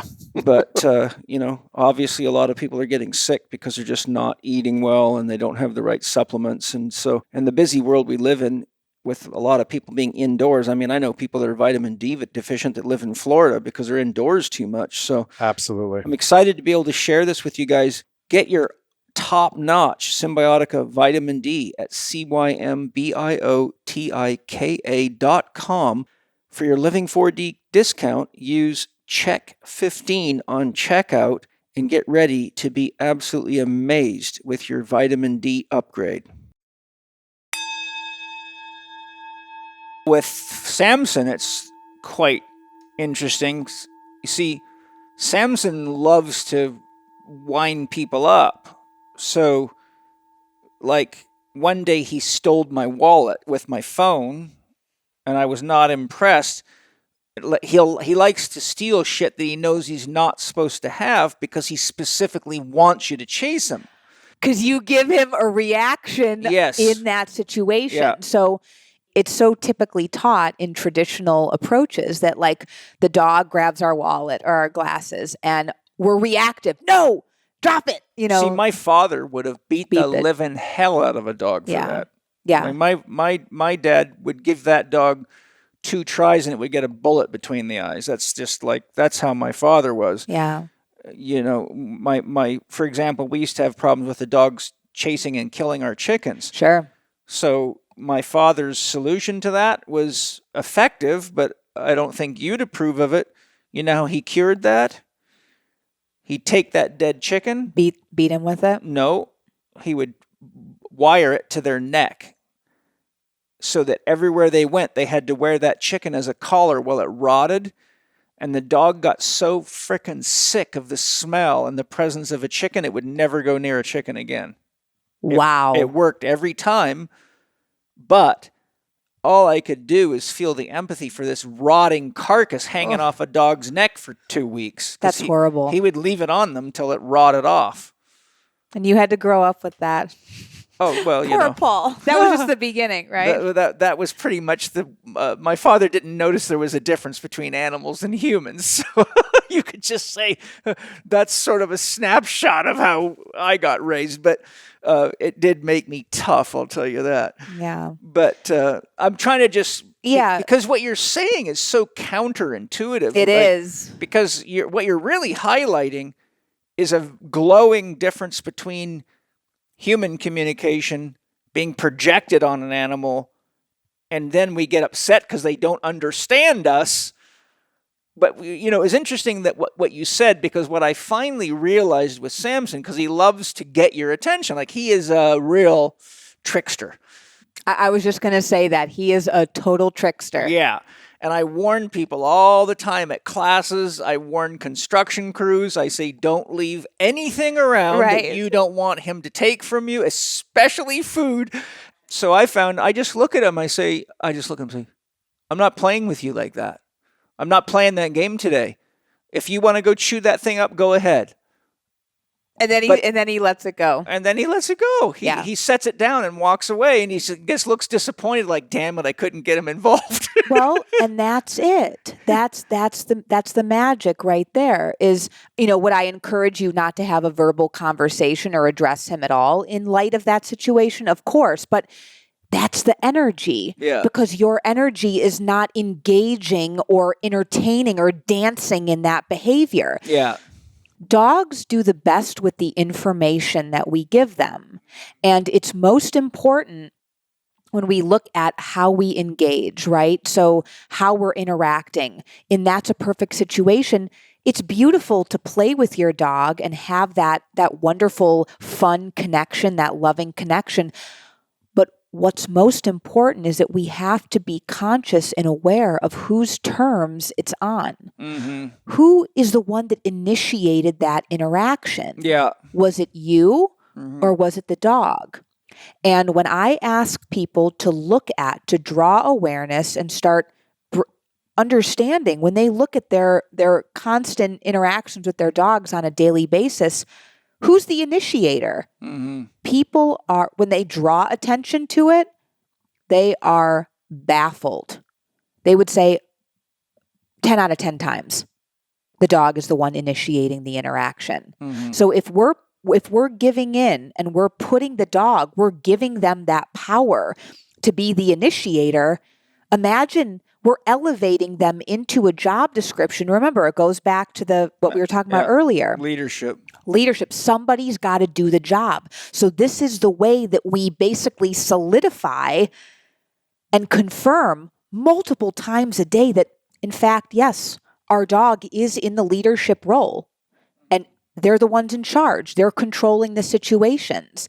And so it's a huge invitation for all of the listeners to start drawing awareness and being conscious of, when I interact with my dog, was it my invitation? Was I the one that initiated on my terms, showing up, acting as the alpha, as the leader? Or am I just in this perpetual state of constantly putting the dog in the initiator role, which in their minds elevates them, giving them a job description that they can't fulfill? Right. Now I'm going to put myself at risk here. I'm going to be vulnerable. Oh, good. Because there's been 2 specific occasions, both the same kind of occasion, And both of them when the dogs were younger, for about a month ago for Teddy, and it was about the 3 or 4 month mark for Samson. You know, both of these dogs show affection with their teeth. So, like, they like to nibble, you know, and I've got holes in a lot of my pants because they like to grab my pants and tug on me and try to get me to play with them. And Mana's 6, he gets into wrestling matches with the dogs, but Samson's older, so kind of Mana and Samson bonded because Mana chose Samson, and so it's as though Samson knows he's here because of Mana, and so there's this and it's the strangest thing. Their personalities are like identical. We all look at this and go, "Oh my God, how did this happen?" Like, this is just the weirdest thing in the world.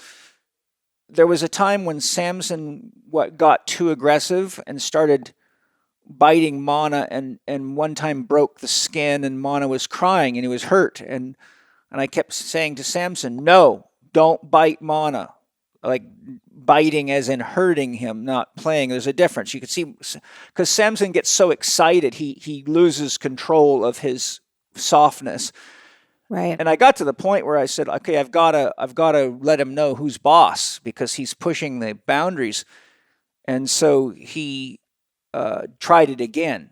And I grabbed a hold of him by the neck and I whacked him. And I looked at him and said, "Do not bite the kids.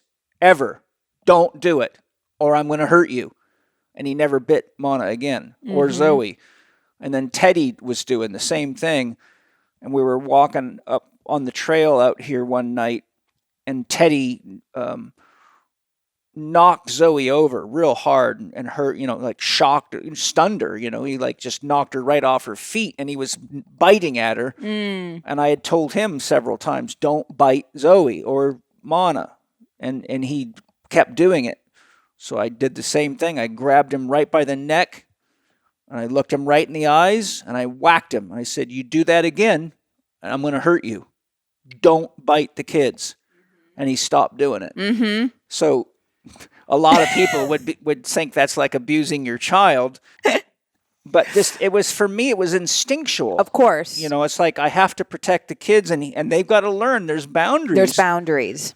And I can't go to the foo-foo dog school for 6 weeks of training. It was one of those. Now you have me, Paul. Well, that's why I'm asking, you see, because I felt that a pattern was developing where the dogs were getting more aggressive and they were not respecting the boundary of play versus hurting the kids. And I've had several friends of mine. In fact, one of my best friends spent a lot of money to get a very highly bred dog to be, and then, like, we're talking $35,000 to have this dog trained to protect his family, but the dog ended up biting one of his kids. Yep.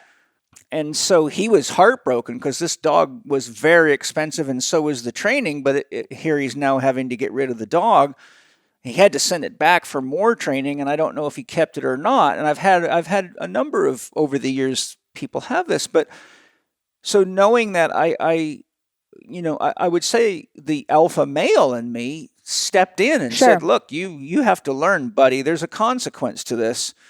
And this is what it'll be. I'm a lot bigger and stronger than you. So you follow my orders, or I will make sure you know not to do it again." Sure. So anyhow, now you can reprimand me. No, I understand, like, what your instinct as a father kicks in, right? Where it's like that was your way of establishing in that moment a clear Signal. boundary, a clear signal. It was a very clear communication. What I would say is dogs experience the world and their environment. They assess, with children and dogs, they're pack mates, they're like litter mates almost. Yeah, and they so are. Dogs test the world and their environment and what's okay and what isn't okay, what works, what doesn't work, what's acceptable, what's going to get me in trouble by using their mouth. So when you started to see because that's what happens, is that questioning, that perfect questioning that dogs do. Puppies, I don't believe in puppy behaviors. I believe that puppies ask very important questions, and most humans fail on how to answer those questions appropriately. And when we don't answer appropriately, this creates mixed signals, miscommunication, which leads to behavioral issues. Yeah. And then they accelerate. So what I would have recommended in that situation is when you started to see that kind of questioning or assessment within the dogs and the children, Yeah.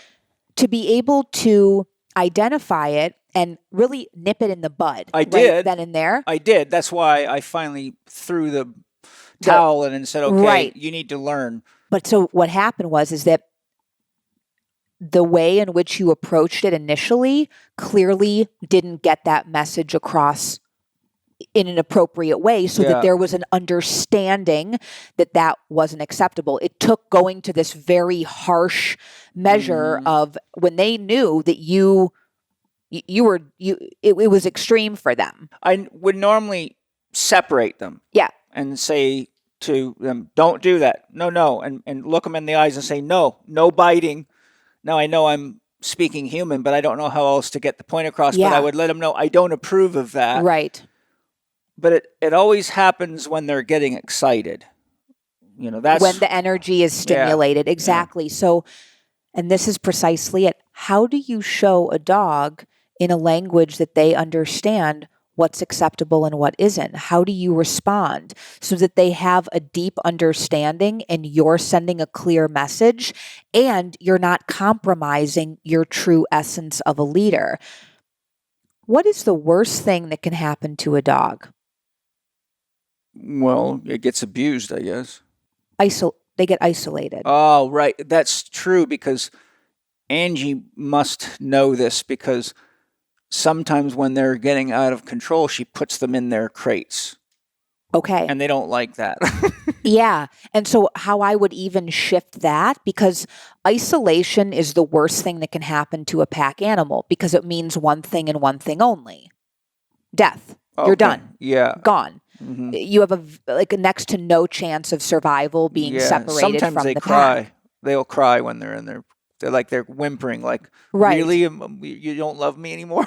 Yeah, right. They're cast out of the pack. Yeah. But because we want the crate to have positive association, we don't want to use it as something that is uncomfortable or unpleasant. But of course, in that moment where we have to show a consequence of action, not a punishment, not a correction, but we have to show them, if you choose to do this, this is what your outcome is going to be. And we have to do so in a way that connects into the hard drive so that it leaves a lasting imprint that they know that is not part of my repertoire. It's not part of my job. And it's not. So what I do, and it is a magical technique. And it's only magic because it hits home. It takes them right to the bank. In a moment when there's an undesirable behavior brewing, approaching with elevated alpha eye contact. Okay, so you approach as you're coming in, taking care of business. You don't want to create a confrontation. You're not looking to fight. You're not looking to reinforce the behavior. But if you make direct eye contact, you know that it's personal. So you don't want to make that behavior personal. You're just coming in to show the consequence of that action. So you approach, elevated eye contact. Your energy is aligned and neutral. You're not elevated angry. above the dog. Above the dog. Okay. Above. Never below. Never, only right on when you're creating a direct communication or an invitation. If you're coming in to distinguish an undesirable behavior, you come in with elevated eye contact because you're showing up as the leader. You're showing up as the alpha. You're taking charge. Okay. And so you come in very neutral, aligned, calm energy. You are unfazed. Your feathers are not ruffled. You're just unshakable, really. You take the dog by the collar with a direct approach, not soft, not angry or aggressive, but very neutral, matter of fact. So you come in, you take the dog, and I love to use the bathroom it's a very neutral space. It's not their crate, but it's a dark, closed environment.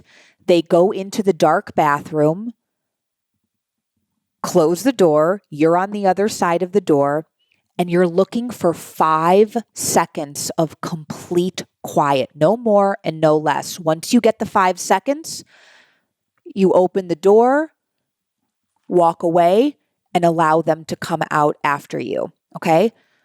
So what you've done is you've shown them in a language that they understand that when you make that choice, this is the outcome, because that's how these animals' brains work. They're looking for cause and effect. What's going to happen when I do this?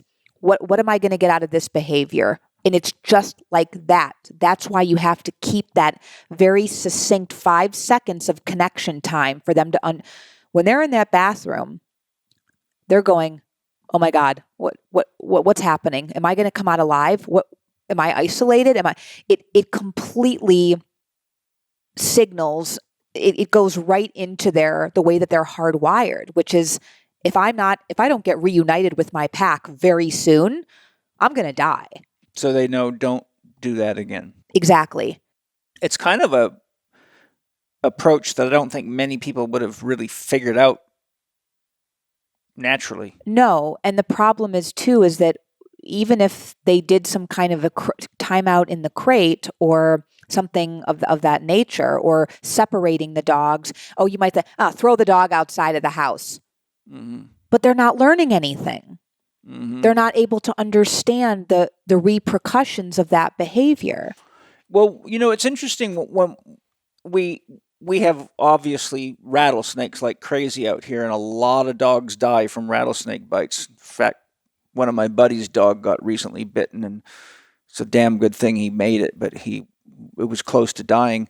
It was a great big powerful bulldog, but he messed with the wrong creature. And so they have rattlesnake schools here, and so Angie and Penny took the dogs to rattlesnake school. We tried to take Samson last year, but it sells out fast, because there's so many people that want their dogs rattlesnake trained. But I was just really curious how, I thought this was going to be like a 6-week school, because how are you going to train a dog to know that that's a rattlesnake versus that one, and that one's dangerous, and So I thought, what are they going to do? And so when they came back, I said, well, tell me about rattlesnake school. What happened? How'd the dogs perform? They said, they got it real fast. I said, how? They said they put a shock collar on them, and they had a real rattlesnake there, but it was they had its poison taken out of it, defanged, I guess, so that the rattlesnake can't bite them. Oh boy. But they let the dogs approach the rattlesnake, and before they can start trying to bite it, they shock them so that they connect the feeling of the shock to the look of the rattlesnake. Yeah. And the girls said, well, oh boy, you should see how fast Teddy and Samson learned not to mess with rattlesnakes. So the girls bought a shock collar, because one of the things there's a couple things Samson does, both of them. One of their hobbies is ripping plants out of the pots. And Penny's gotten really pissed off, because one of the plants I gave her for an anniversary gift 8 years ago, and it was in a beautiful, expensive vase, and they were roughhousing, and they knocked it over and just shattered it all over the floor, and Penny was right pissed off, because this is the third time something like that's happened. So she got the shock collar, and they don't use the electrical, they just use the vibrator. And I said to Penny the other day, I said, I'm just curious, how much of a shock does that thing give? Oh. And so she gave it to me, and she said, well, here's the controller. Here, so I zapped myself, and it wasn't that much. I said, well, that's pretty mild. I'm surprised they responded. She goes, oh, well, it's adjustable here. So I turned it up to full, and boy, I got zapped so hard that it flew out of my hand, and I jumped back, and I went, holy shit, that's as strong as a spark plug wire on a car. I mean, a spark plug wire is 35 to 50,000 volts, so it'll make you dance. But I'm like, wow, I would not want to do that to the dogs. No. But the point being is, now all she's got to do is get the collar out. If Teddy They've made the they association. made the connection. Yeah. And the other day Samson was getting rowdy. And so Penny's got the collar and she put it on him. And so he went in the house and laid down. He wouldn't even come outside near her. Yeah. So for me, I don't believe in using those kinds of devices. Like, I go about it the organic way, right? But you know how to do that, though. That's the difference.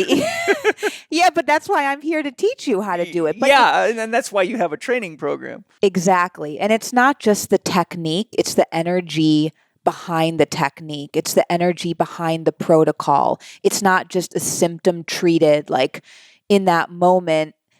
A dog, again, it's like they ask the questions, and then it just takes that one time of receiving a reinforcement, and that's what brings them back time and time again. So when we can basically like rewire the thinking and the reaction and the approach, we don't ever have to resort to using any kind of devices or what I call like communication barriers, right? Because he's making an association of something unpleasant. And that's why he's avoiding it. He's not avoiding it, or he's not doing the behavior because he understands that that's not an acceptable behavior, or that's a spatial boundary that needs to be respected. And there are ways that we show a dog how to respect those spaces, but we have to do it in a way that they understand. Because then, right, he's not truly learning. It's only going to take Penny going, okay, look what I got. I'm going to use it if I have to, right? But you don't even want to have that be in the mix. You don't want to have that be kind of like your crutch or something that you have to like rely on to get him to not do that behavior. You just want him organically, naturally to understand so that he's not pushing that boundary over and over again. Hi, everybody. Hope you're enjoying the show. I thought I'd take a minute to sing you a little song. Dr. Quiet, she is yin. Know how she loves to bring energy in. She teaches you how to rest so your energy is always at its best. Hey! And I want to tell you a little secret. You know how I support Dr. Quiet? I use Organifi Gold, and it does some magic to help you sleep deeper and restore better so you can get up and be a freedom fighter first thing in the morning and all through the day. And I got Drew Canoli, who created the product right here, right now, to tell us why it works so well. Drew, what's so unique about Organifi Gold except the fact that my kids won't stop asking for it? I love this song. Thank you. And I think if we were DJing this, we would do Reishi. Because Reishi, full spectrum, 8-to-1, beta glucans, knock you out. The queen of mushrooms. Reishi is one of the most powerful things we can put in our body, especially at night. Helps restore, revitalize. Great for the liver. Yes. So while we sleep, not only are we restoring and repairing the cells, but we're detoxing in the most effective way possible. Yes. And it doesn't have to taste bad. In fact, it could be something you crave. Yeah. And that's Organifi Gold. It tastes like autumn had a baby with a marshmallow. Every time I have it, it just knocks me out. I've literally tracked it with my Whoop, my Oura Ring, and it adds another hour to an hour and a half of deep sleep. That's great. REM deep every single night. You know what's also really cool? Reishi is a wise man. It's not only the name of a mushroom, but a Reishi is a wise man. Oh, true story. Yeah. Yeah, I love that. It's absolutely true. I'm not pulling your leg. And how much wisdom have you and I gained from night school? A lot of wisdom. Yep. Yes, and you gain a lot when you can't sleep. You go, what am I doing wrong? And how do I get it fixed up? So, hey, one time when I was visiting you at your house, you made me a Organifi Gold as a hot tea, and I'd never realized you could make it hot. It's the best way. And I was like blown away. I'm like, wow, this is incredibly good. It tastes like dessert. But unlike most sweet things, if you take sweet stuff at night, you can't sleep very well, and it jacks you up. But this stuff was just so relaxing and so amazing. I was like, wow, this is incredible. And I know you're allergic to coconut. Yeah. Right? So, but what I like to do, and this is when I'm being bad, you see, there's a much bigger cannoli than the cannoli you see today. I would eat ice cream and all kinds of comfort food because I'm from Michigan. But one thing that put my cravings in check, I take a little Cocoa Whip. Yeah. I put it on top of this golden tea. Okay. It is the best drink at night you could ever have. It's amazing. Yeah. I'm intolerant. I'm not allergic, so I did That's what it try it. is. It just makes me feel stressed, but I found that, if I don't overdo it, I'm good to go. Mm-hmm. So I'm really excited to have everybody try Organifi Gold, because we all need to sleep deep and pay attention to what our soul tells us while we dream, so we can work together to make this world a beautiful place for everybody and get our freedom back and get rid of the toxins in the government and other things we need to do. So it starts with good nutrition. Go to Organifi.com, Organifi.com, and get your Organifi Gold. And while you're there, use the code CHEK20 in all caps to get your 20% discount, because we want you on our freedom fighting team right now. Love you guys. Enjoy Organifi Gold. What do you do if, we have a 14-acre property and we could be anywhere out there? What do you do in a situation where you don't have a bathroom where you can go put him in for 5 seconds? Great question. So that's you approaching, carrying a leash.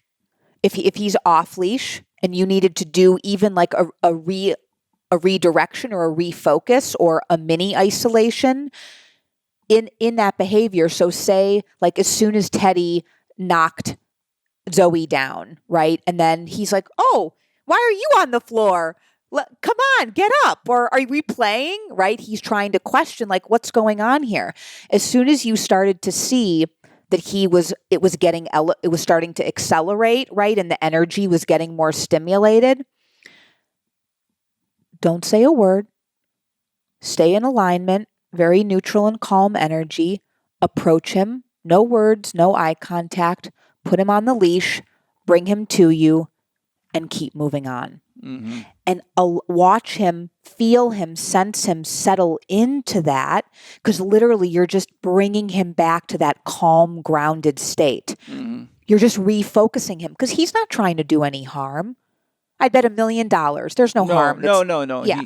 He loves. He's a baby. They both love the kids. Oh, completely. Yeah, but they need guidance in that situation. When things, anytime there's the energy starts to get overstimulated, that's when things can get out of hand and go south. And so you as the alpha, that's your job and responsibility to harness that energy and ground it and bring it back to that, refocus it on. Don't worry about her. Now focus on me mm-hmm. and our connection. And then that diffuses the situation in 2 seconds flat. Yeah. And then once you sense him softening into that energy, yeah, then you reward him by letting him off the lead again. Yeah, that's great.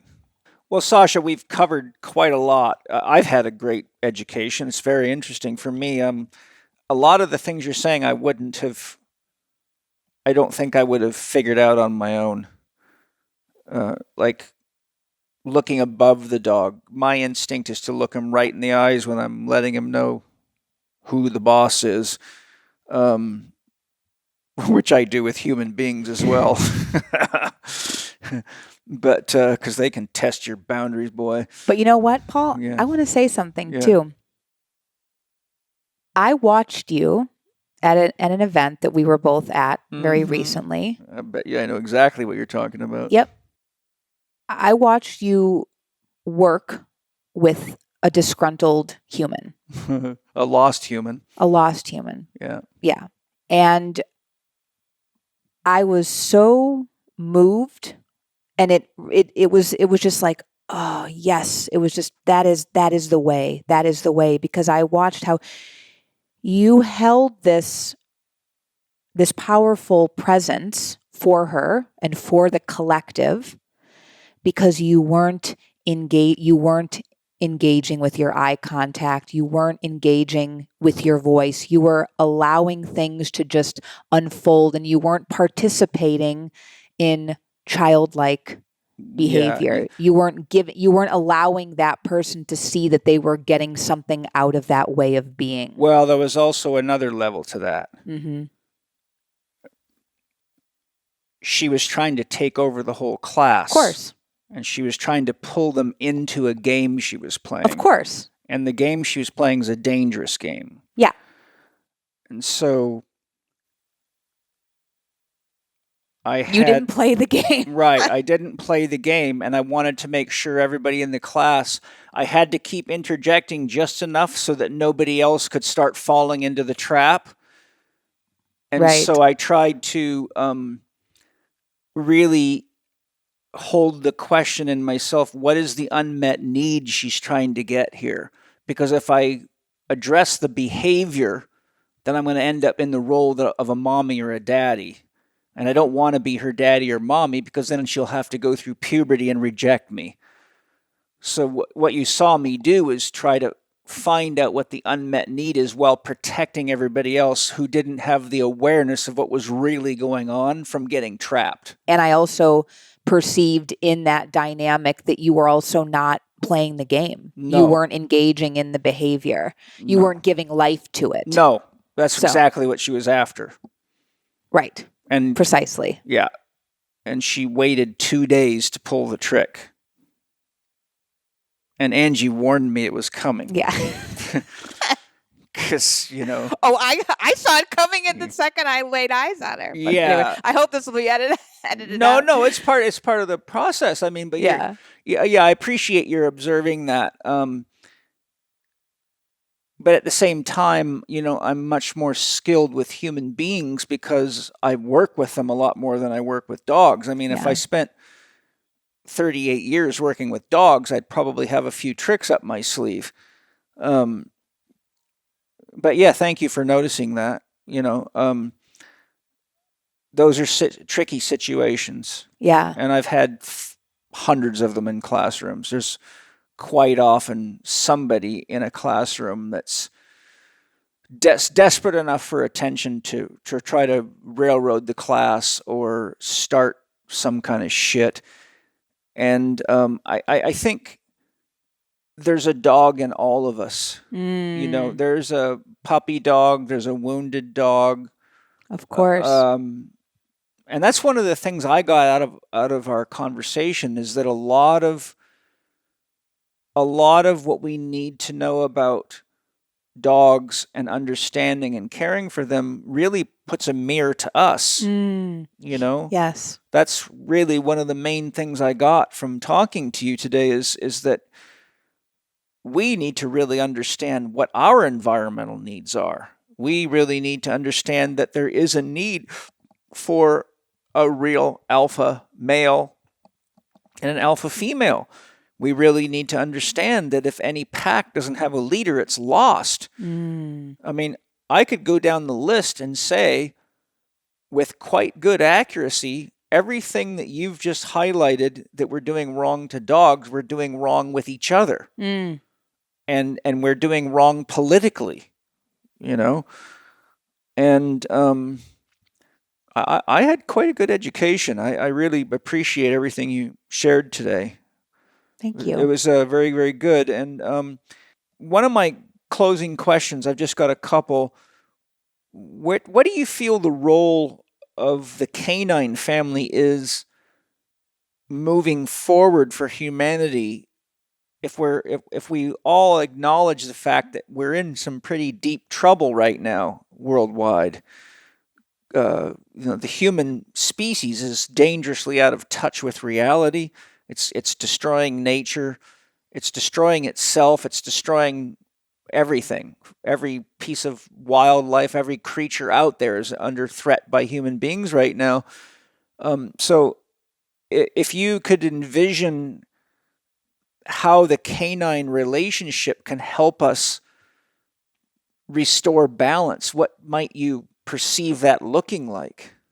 In an ideal world, their presence in our lives basically acts as a mirror. And if it's asking us to elevate, it's asking us to be present and conscious and to understand what our effects are, that it's like a domino. It's like the snowball effect. If we're not, how we our relationships and how we align with ourselves and the world and our environment and our interpersonal relationships, I mean, it affects everything.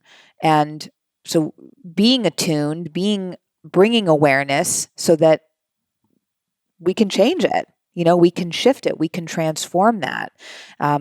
And I know that sounds very broad. I love to be specific. I like, but the action items of what that looks like, I could list many, many of them, but I really, ideally we're not having shelters that are overrun with dogs. We're not poisoning our dogs with food and pharmaceuticals, and food, I wouldn't even call that food. It's surrogate for food. Yeah. And all of the ways that we're just poisoning our animals, but it's poisoning the relationship. It's poisoning our existence. And we have to bring about some very different ways of relating.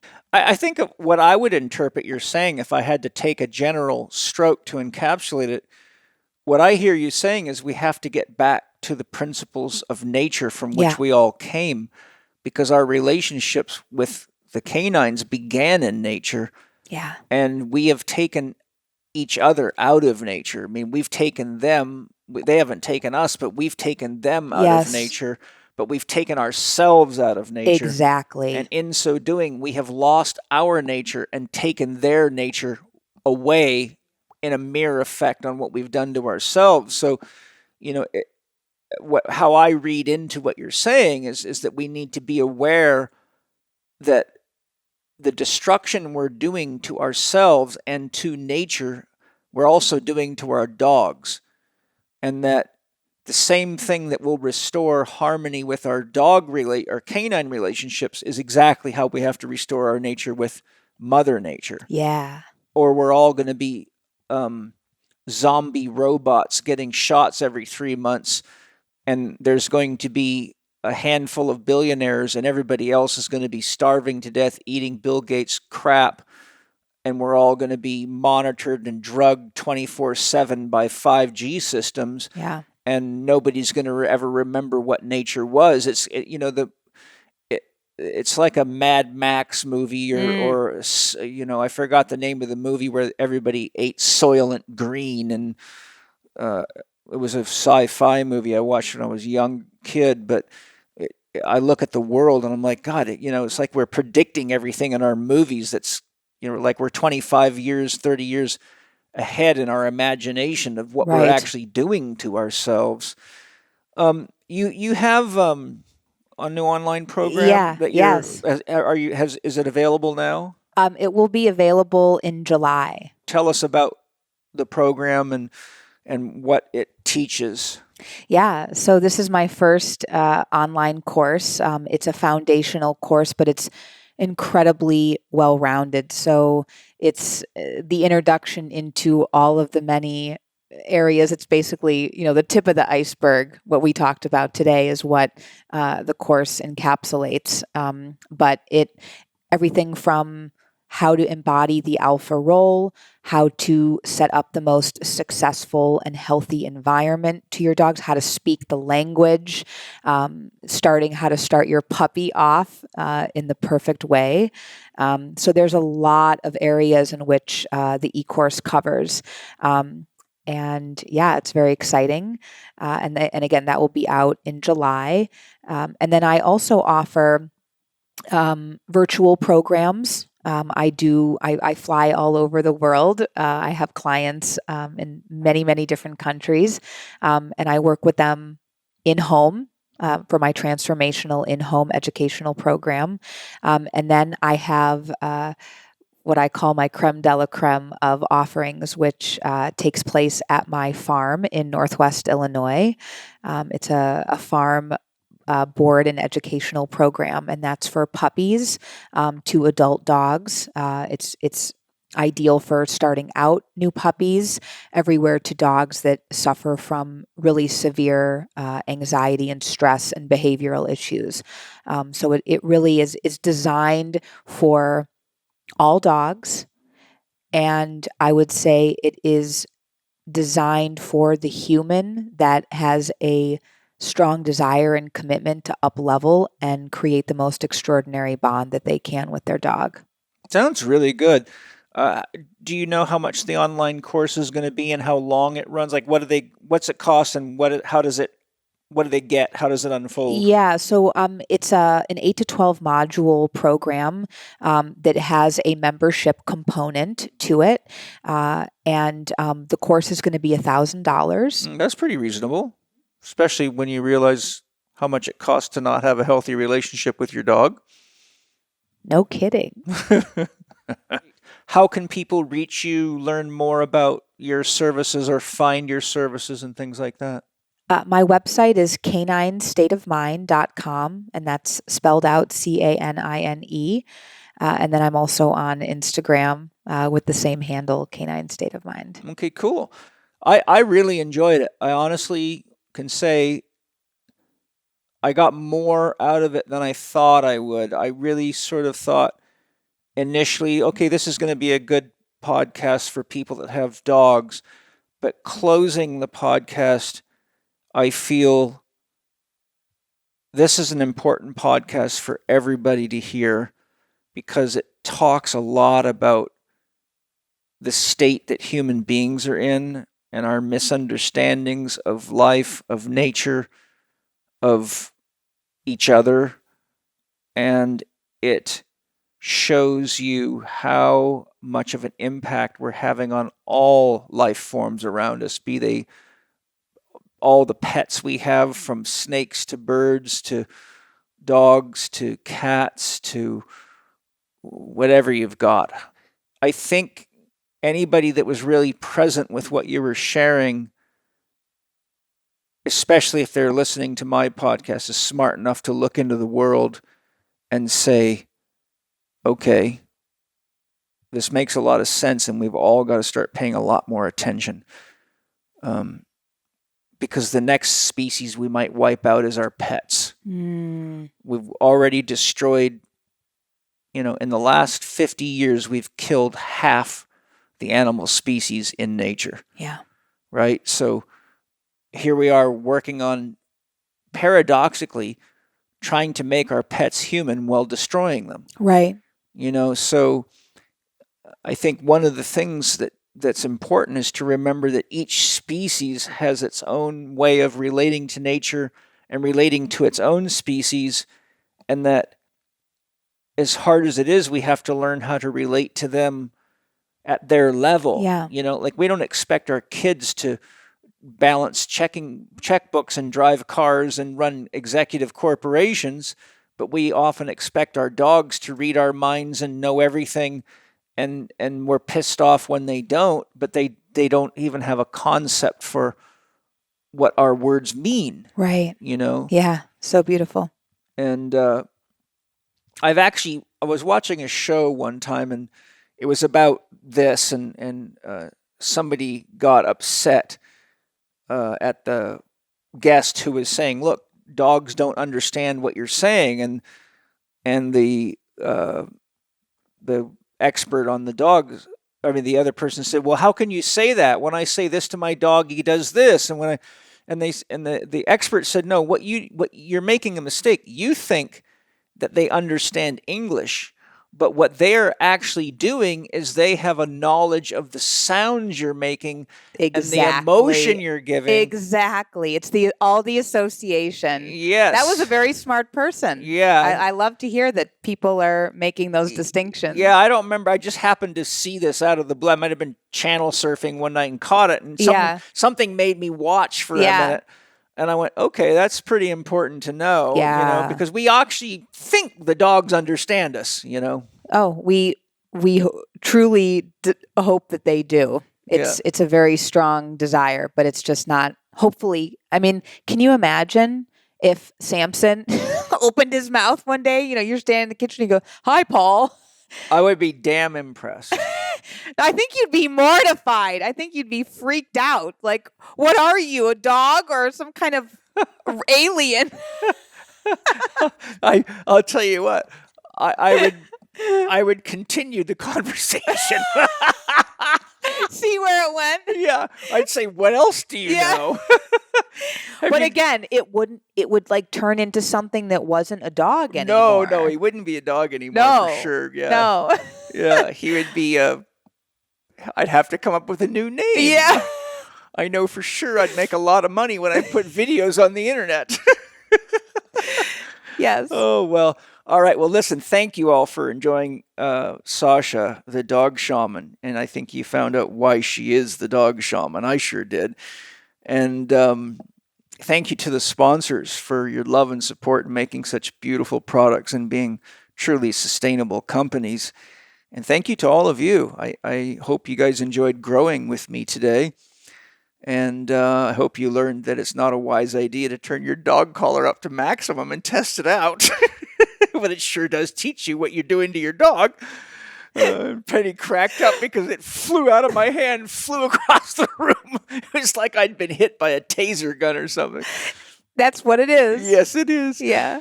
Lots of love, everybody. Hey, if there's one thing I hope you got out of this conversation today, is we really have to really carefully look at our relationship with nature and each other.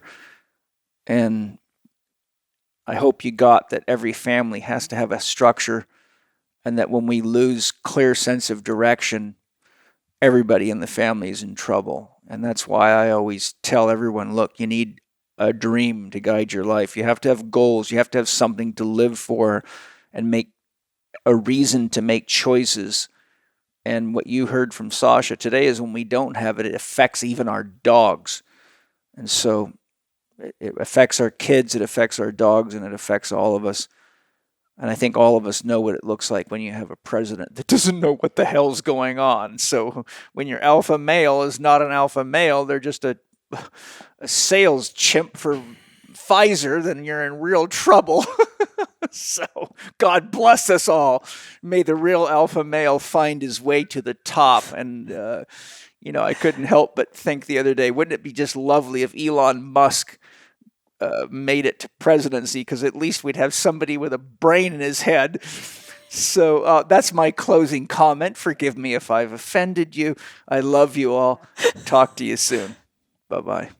Thank you for listening to Living 4D with Paul Chek and today's guest, Sasha Armstrong. You can find Sasha online on Instagram and TikTok at Canine State of Mind, or check out her website, caninestateofmind.com. Sasha is offering Paul's listeners a special discount off her brand new course, the Embodied Alpha Masterclass, which is highly recommended for anyone with canine companions. Visit tiny.cc/dog shaman and enter the promo code PaulChek30. That's tiny.cc/dog shaman and use the promo code PAULCHEK30, all lowercase.